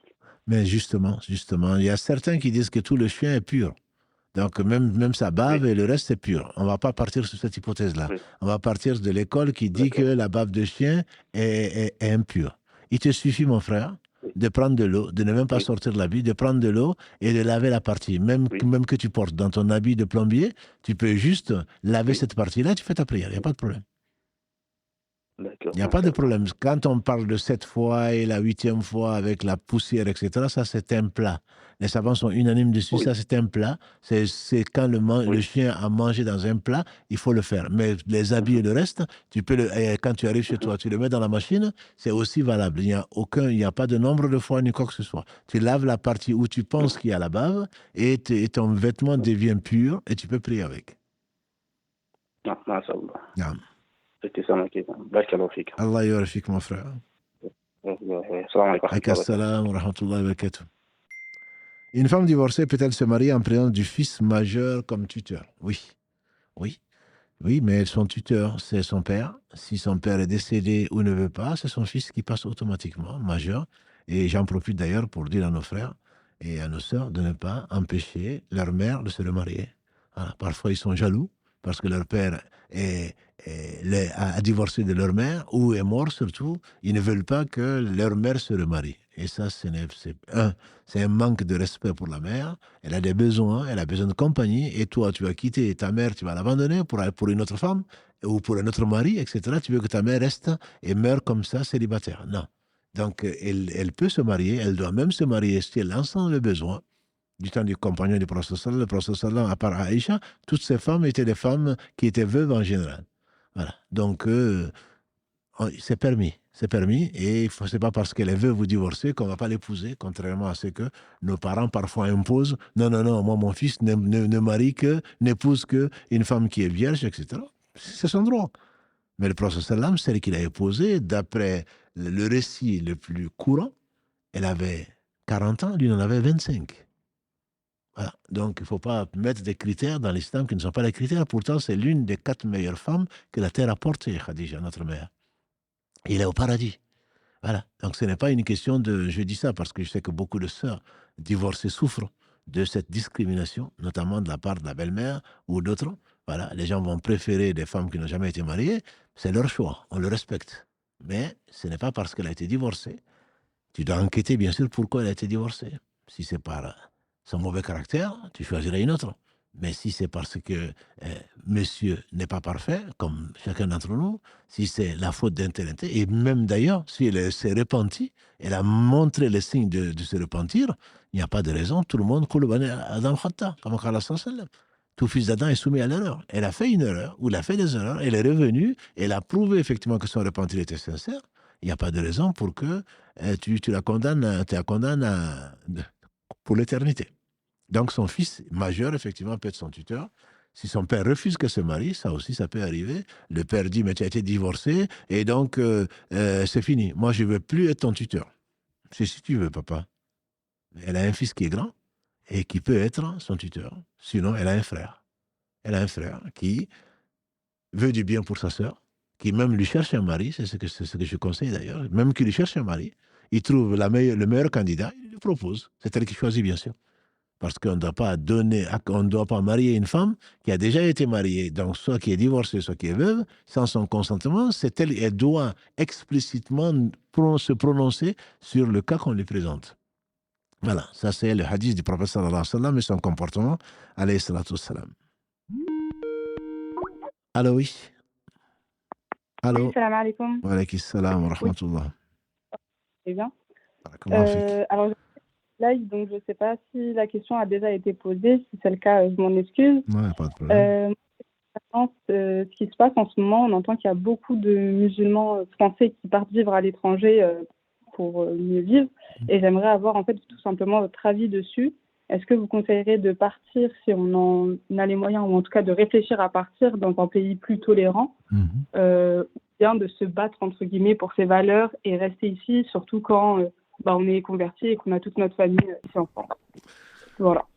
Non, elle n'a pas été posée. J'ai vu effectivement l'article là, où j'ai pas vu l'émission, j'ai vu le lien de cette vidéo-là qui a eu du succès. Effectivement, il y a beaucoup d'injustices en Europe, notamment en France aujourd'hui, et beaucoup de xénophobie, pour ne pas dire d'islamophobie. Donc on peut très mal le vivre, et il est clair que la religion prime. Et une grande partie de nous-mêmes, et notre joie, notre bonheur en dépend. Donc si on ne veut pas notre religion, forcément, on ne se sent pas bien. Maintenant, de deux choses l'une, effectivement. Si on peut la pratiquer, moi, je serais d'avis de se battre pour que nos enfants, pour que les musulmans, qu'ils puissent vivre leur religion où qu'ils soient. La terre appartient à Allah, et ce n'est pas parce qu'un tel démagogue, raciste ou xénophobe développe une certaine théorie et qu'il est populiste et que malheureusement beaucoup de gens le suivent, c'est pas pour cela qu'on va partir. Si on peut, et si on a les moyens, on se donne, si on reste, on se donne les moyens de se battre. On ne baisse pas la main. On ne baisse pas les bras, c'est ce qu'ils font. Par contre, beaucoup de nos frères et de nos sœurs, Allah Ghalib, écoute, c'est comme ça. Ils sont dans leur pays. La terre appartient à Allah. Il faut respecter les gens là où on vit. Il faut respecter tout un chacun. Musulmans, non musulmans, voisins ou éloignés. Il faut respecter tout un chacun. C'est ça l'islam. Par contre, on n'a pas à être injuste vis-à-vis. On doit se battre contre l'injustice. Pour celui qui se donne les moyens, moi, je conseillerais de se battre. Après, avec les moyens, bien sûr, et on en a. On a des moyens. Après, celui qui ne peut pas le supporter, je peux le comprendre, bien sûr, il doit se préparer à quitter là où il vit pour une vie meilleure. Ça, je pense que tout le monde le comprendra. Et donc, dans ce cas-là, ceux qui disent que la hijra est une obligation, effectivement, il est une obligation pour celui qui ne peut pas pratiquer sa religion. Pour le reste, c'est conseillé. Si vous qui êtes convertis ou d'autres ont leurs parents ici, le fait, c'est si on peut pratiquer sa religion, mieux vaut s'occuper de ses parents. Si on ne peut pas pratiquer sa religion, bien entendu, on prie pour ses parents et on est obligé de fuir avec sa religion. Voilà ce que j'en pense. D'accord, merci beaucoup. Barakallah fik. Allah yabarak, ma soeur. Alors, comment venir à bout des doutes obsessionnels liés à la tahara et aux impuretés? Donc, ça, c'est le waswas. On a souvent qu'Allah vous facilite. Mes frères et sœurs, c'est une vraie épreuve. Et ce qu'on conseille, c'est vraiment, les savants conseillent, nous conseillent de le combattre par l'ignorance, de ne pas en tenir compte. On demande à Allah, Yaka na'budu wa yaka nasta'in, c'est Allah qui facilite les choses. Je sais que ce n'est pas un jeu, et celui qui est éprouvé par ça, c'est une grosse épreuve. Je vous dis, c'est une grosse épreuve. J'en connais un qui mettait 30 minutes à faire ses ablutions. Voilà. Donc il faut savoir qu'Allah est miséricordieux, qu'Allah sait tout, et que si on savait, on ne l'aurait pas fait. Et chasser Shaitan. Et que ne pas répéter la prière, ne pas répéter les ablutions, c'est une des questions d'ailleurs. Est-ce qu'on peut se contenter d'une fois? Quand on est là en train de se laver les mains 3 fois ou 10 fois, on n'est pas sûr d'eux. Et on se lave le visage comme non, je ne suis pas sûr. Une fois, ça suffit. L'obligation, c'est une fois. Donc pourquoi aller tenter le diable ou se laisser emporter par le diable en lavant? Ah non, je ne sais pas si c'est 3 ou 4, donc j'en fais 4. Non. Le prophète a lavé ses membres une fois. Il les a lavés 2 fois. Il les a lavés 3 fois. 3 fois, c'est mieux que 2 fois parce que chaque goutte d'eau qui sort des membres lavés enlève des péchés. Mais à condition que tu t'arrêtes à 3. Mais si tu vas à 10 parce que tu doutes, c'est comme les rakas. Tu es en train de faire la prière. Tu te bases sur ce qui est sûr. Mais parce que ça t'arrive rarement. Mais si dans chaque raka, tu ne sais plus où est-ce que tu en es, tu te bases sur ce qui... Tu te bases sur le chiffre maximum. Je suis dans la 3e ou dans la 4e. Toi qui es le waswas, tu dis je suis dans la 4e. Quant à moi, qui Allah n'a pas éprouvé par ça, j'ai dit je suis dans la 3e. Je me base sur ce qui est sûr. Par contre, si chaque fois, ça m'arrive à toutes les prières, Shaitan fait ça pour te dégoûter de l'adoration d'Allah. Et donc, tu lui fermes la porte. 3 ou 4, tu dis c'est 4. Après, effectivement, tu ne vis pas bien. Mais grâce à Allah, au travers de cette pratique-là, tu finiras, Inch'Allah, à le chasser, le mettre de côté et revenir vers Allah et chercher le khushu', qui est l'autre définition qu'on demande. Qu'est-ce que le khushu'?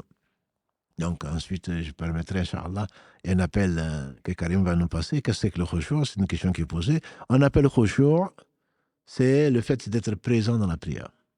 On appelle ça concentration. Et le prophète nous a dit, chacun d'entre vous aura de sa prière la moitié, le tiers, le quart jusqu'au 10e. Donc ça veut dire qu'on ne peut pas être concentré tout le temps. Mais rien qu'en disant je suis concentré, ça veut dire que tu ne l'es pas. C'est que tu es en présence du Seigneur des mondes, celui dont tu redoutes le châtiment et dont tu espères la récompense. Donc tu dois chasser tout ce qui est autre que Allah, tout ce qui est autre que la religion de ta tête. Tout ce que tu vas faire plus tard, tout ce qui s'est passé, tu dois les mettre de côté. C'est pour cela qu'il faut s'y préparer psychologiquement. Il y a des livres qui ont été écrits, 40 conseils pour le khushu'. Bon, on n'a pas le temps d'en parler aujourd'hui, mais peut-être qu'on en parlera une autre fois. Et donc, le khushu', c'est très important, c'est la partie que tu vas avoir de la prière. Mais Allah est miséricordieux. Si tu n'as que le 10e de la prière, Allah multiplie la bonne action au moins par 10. Donc, ça te fait une prière complète. Si tu l'as fait en groupe, Allah l'a multiplié de 25 à 27 fois. Donc, ton 10e sera multiplié par 25 ou 27 fois, multiplié par 10 parce que c'est la bonne action, ainsi de suite. Donc, Inch'Allah, qu'Allah subhanahu wa ta'ala nous facilite son adoration. Allô, oui. Allô. Salam alaikum. Wa alaykum assalam wa rahmatullah. Alors, je voulais vous poser une question, cher. Oui, par rapport aux livraisons de nourriture non halal dans les plateformes de livraison, comme Uber Eats, Deliveroo, etc. Bon, on va faire de publicité. Mais je voulais savoir, est-ce que le fait de livrer ces nourritures est halal ou haram? À ma connaissance, je ne connais pas de divergence dessus, mais je ne connais pas tout. À ma connaissance, être sur une chaîne de haram est haram. C'est-à-dire que sans nous, la chose ne serait pas arrivée. Voilà. Donc, sauf si la personne n'a que ça pour vivre. Et pour cela, les savants conseillent de continuer à le faire tout en cherchant activement du halal. Et pas seulement de dire, bah, écoute, je n'ai pas le choix, je n'ai pas de quoi vivre. Tu n'as pas de quoi vivre? Très certainement, il y a d'autres métiers. Si tu ne peux pas, alors il t'est même permis de manger du porc. Donc, le haram est permis, mais dans la mesure où tu en as besoin et au jour le jour, tout en cherchant activement autre chose. Être sur la chaîne du haram est haram. Je ne connais pas de divergence sur la question, mon frère. Allah yabarafik. Doit-on enlever les boucles d'oreilles pour les grandes ablutions? Non, non, on n'a pas enlevé les boucles d'oreilles, ni les bagues d'ailleurs. Le prophète sallam n'enlevait pas. Certains disent donc, entre autres commentaires d'Instagram et tout ça. Non, le prophète sallam n'enlevait pas la bague, mais simplement ce qui est conseillé, c'est de la tourner. C'est de la tourner. Je vois que la caméra donc c'est la tourner pour être sûr que l'eau arrive donc à la peau. C'est tout. Les boucles d'oreilles, j'en porte pas, alhamdulillah, mais c'est quelque chose qui n'empêche pas l'eau de toucher les oreilles. Et donc, on frotte les oreilles. Et pour les petites ablutions, c'est facile, puisqu'on n'est pas obligé de laver les oreilles. Mais pour les grandes ablutions, ben on met de l'eau, d'après la sunna, après s'être lavé, après avoir fait les petites ablutions, on lave 3 fois la tête. Et ensuite, on lave l'oreille droite 3 fois, l'oreille gauche 3 fois, et on va donc masser, entre guillemets, la partie pour que l'eau arrive à la partie, ou le bout donc, de l'oreille où il y a... Non, on n'est pas obligé d'enlever. Pour avoir le mérite de la récitation d'une sourate spécifique, doit-on comprendre ce que l'on lit? C'est bien conseillé, mais ce n'est pas obligatoire. Le prophète sallam n'a pas dit, sauf si tu comprends. Il a dit alif lam mim. Ce n'est pas un harf, ce n'est pas un mot, ce n'est pas une lettre plutôt. Alif est harf, lam est harf, mim est harf. Donc ça veut dire que si tu lis, même si tu ne comprends pas, tu as la récompense. Mais si tu comprends, certainement, c'est ce pourquoi ça a été révélé. Ça a plus d'impact dans ton cœur. Et donc là, le Coran a été révélé, pas seulement pour être lu certes, pour être compris et pour être mis en pratique. Donc on peut espérer que ça te sera plus bénéfique, donc les mérites plus grands si tu les comprends. Mais même si tu ne comprends pas, Inch'Allah, tu auras la récompense. Comment reconnaître des personnes qui appartiennent à des sectes? Très bonne question. Ça veut dire que tu connais ta religion. Sinon, tu ne sauras pas que c'est qu'une secte. Les sectaires, ils sont très actifs. Ils sont partout. Ils essayent d'être partout et surtout, ils te mettent en garde. Voilà une des façons que je te dirais, mon frère, ma soeur. Toi qui écoutes TikTok, toi qui fais sur Instagram, on te met en garde contre tout le monde, en te voulant du bien. Et surtout, n'écoute pas un tel. Et surtout, n'écoute pas. Moi, je dis, je suis assez grand. J'écoute et je vois ce que la personne dit. Et ce qu'elle dit, parce que j'apprends ma religion, pas de cette personne-là. Si ce qu'elle dit, elle se base sur le Coran, sur la Sunna, je peux aller vérifier ce qu'elle dit.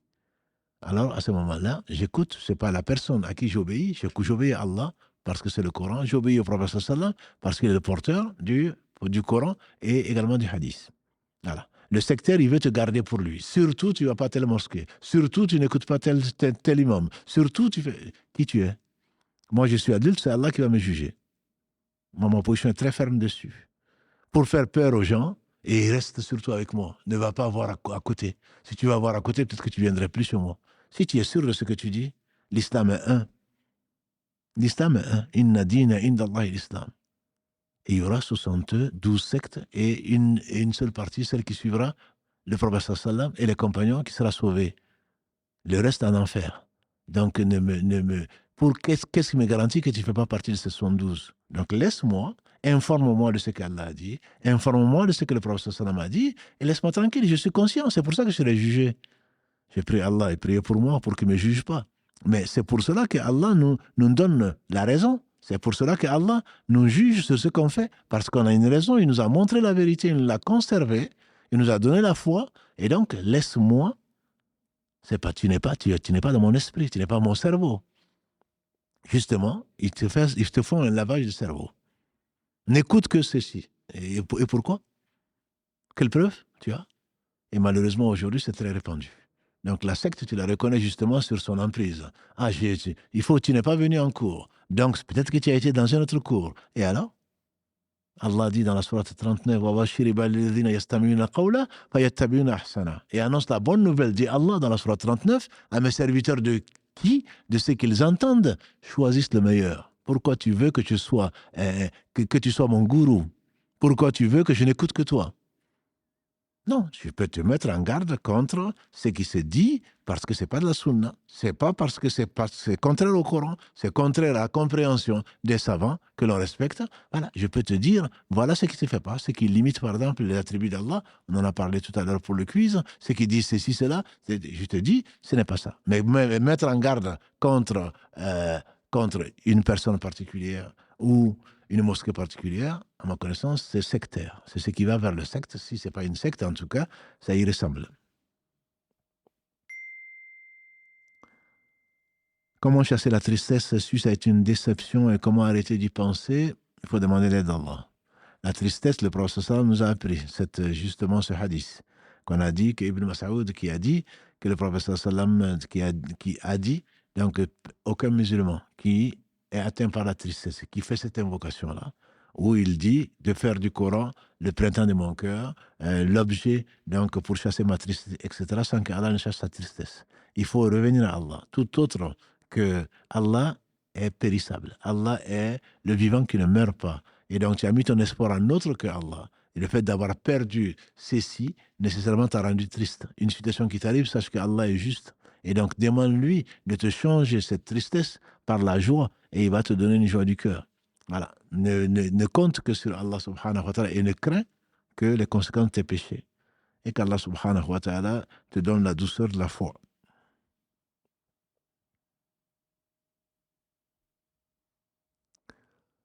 Est-ce haram de continuer de recevoir ma bourse du Maroc alors que je suis en France? Je continue mes études normalement. Tout ce dont tu as honte ou que tu caches, on a parlé du faux en général, fausse déclaration. Tu es parti, tu as fait la hijra au Maroc, en Algérie ou ailleurs, tu continues de percevoir les allocations ici, bien sûr que c'est faux. Si tu as une bourse du Maroc et que tu sais que tu n'as droit à cette bourse que si tu es au Maroc, bien sûr que c'est faux. Bien sûr que c'est du haram. Mais si c'est le Maroc qui t'a envoyé que tu as une bourse ici, il n'y a pas de raison. Tout ce que tu dois cacher, c'est du haram. Tout ce que tu dois cacher. Comme on l'a dit tout à l'heure avec cette sœur, qu'Allah la bénisse, à propos de l'assurance. Mais on est venu voir le prophète sallam, il a dit, tu es venu, n'est-ce pas, me poser une question sur le péché. Il a dit oui, effectivement. Et il dit, regarde ton cœur, regarde au fond de ton cœur. C'est ce qui s'incruste dans ton cœur, qui n'en sort pas, même si on te dit que c'est permis, malgré les fatawas. Donc, si tu dois cacher les choses, tu ne dois pas faire de déclarations, sinon tu n'auras pas ceci et cela, c'est certainement haram. Ce que tu fais, c'est haram.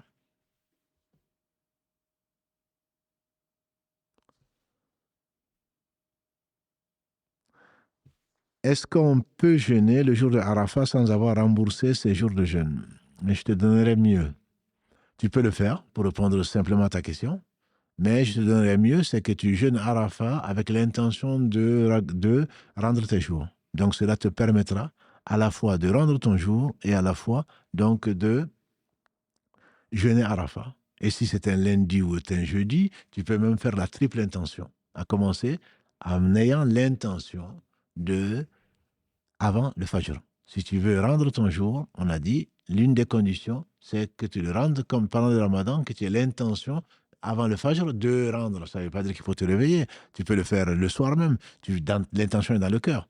Mais tu as l'intention de rendre ton jour, de jeûner le jour de Arafat, et parce que tu as l'habitude de jeûner lundi et jeudi, tu peux également le faire. C'est ce qu'en tout cas je te conseille.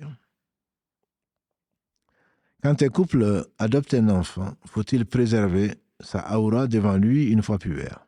Et si l'enfant est une fille, doit-elle se voiler devant le père adoptif? Alors, ce sera peut-être, Inch'Allah, la dernière question, puisque le Maghreb est arrivé ici, et qu'Allah bénisse votre temps. Si on adopte un enfant qui n'est pas le nôtre, un enfant qui n'est pas un mahram, que ce soit pour le père, que ce soit pour l'homme, l'époux ou l'épouse, l'enfant, on l'adopte, et l'enfant, on lui enseigne, on lui donne de l'amour, on lui donne tout ce que l'on peut donner, mais l'enfant ne reste pas son enfant. Il n'a pas les mêmes droits. Donc, il y a une parenté de sang, il y a une parenté de lait. En dehors de ça, il n'y a pas d'autre parenté. Il n'y a pas une parenté d'adoption. On ne doit pas lui changer de nom. Allah l'interdit dans la première page de la sourate 33. Et ça a été révélé justement à propos du prophète sallallahu alayhi wa sallam, qui appelait son fils adoptif, c'est comme ça qu'on l'appelait.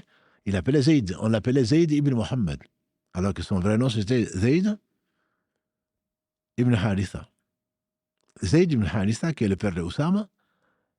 Chez les Arabes, avant, quand tu adoptais quelqu'un, et donc on te donnait le nom. Il a affranchi, on l'appelait Zayd, le fils de Mohammed. Alors qu'il s'appelait Zayd, donc son père, sa famille, c'était Haritha. Et Allah l'a interdit. Appelez-le par leur nom. Et à partir du moment où l'enfant devient adulte, donc la mère, celle sa mère adoptive, si on peut l'appeler ainsi, n'est plus sa mère, devient une femme comme une autre, même s'il la respecte, même s'il est remerciant, même s'il est reconnaissant. Et si c'est une fille également, c'est pareil. L'homme qui lui a fait du bien grâce à Allah subhanahu wa ta'ala, qui l'a adopté, qui a donné de l'amour et beaucoup de bien, reste un homme ordinaire, entre guillemets, et elle peut l'épouser, entre guillemets. Elle peut l'épouser. D'ailleurs, certains Arabes prenaient le début de la sourate 4, les femmes, certains Arabes donc confisquaient les orphelines qu'ils adoptaient finalement pour les marier. Et Allah leur a interdit. Voilà. Donc la personne, une fois adulte, c'est une personne lambda, comme tout un chacun, qui n'est pas plus proche d'un point de vue familiarité, plus proche donc de ses parents adoptifs, entre guillemets. On va s'arrêter là, Inch'Allah, en vous remerciant et en vous demandant de continuer à prier pour nous. Et c'est un vrai plaisir qu'Allah nous offre dans ce bas monde, qu'il nous réunisse donc au paradis et au degré le plus élevé, puisque celui qui entend le prophète sallam, qui nous demande de demander le degré le plus élevé, qui sommes-nous? Avec le prophète sallallahu alayhi wa sallam, cet homme, le meilleur des hommes que la terre a porté, cet homme béni, que Allah a aimé, et celui dont l'amour, condition de l'amour d'Allah subhanahu wa ta'ala, le suivi plutôt, condition de l'amour d'Allah subhanahu wa ta'ala, dit-leur, ya Muhammad, surat 3, verset 31, Qul, in kuntum tuhibbuna Allah fattabi'uni. Si vous prétendez aimer Allah, alors suivez-moi. Qu'Allah bénisse donc ce prophète, sa famille, ses compagnons, et tous ceux qui les auront suivis dans le droit chemin. Notre prochain rendez-vous, Inch'Allah, avec vous, notre grande famille, ce sera mercredi, donc à 19h. Je justifie en même temps ce 19h, puisqu'on m'a demandé pourquoi vous ne le faites pas une heure plus tard. C'est parce que justement, si on le commençait une heure plus tard, à 20h, ça veut dire qu'on n'aurait même pas une heure, parce que le Maghreb ici, c'est dans 5 minutes, je crois. Donc, on vous nourrit, c'est pour réduire. Si on le fait, c'est pour vous. C'est pour rester avec vous, alhamdulillah, pour partager avec vous le peu que Allah nous a enseigné, subhanahu wa ta'ala, qu'il soit loué. Et il l'est, indépendamment de tout. Il est celui qui se passe de tout. Subhanakallahumma bihamdika. Ashhadu an la ilaha illa anta astaghfiruka wa atubu ilayk. Subhana rabbika rabbil izzati amma yasifun. Wa salamun ala mursalin walhamdulillahi rabbil alamin. Wassalamu alaykum wa rahmatullahi wa barakatuh.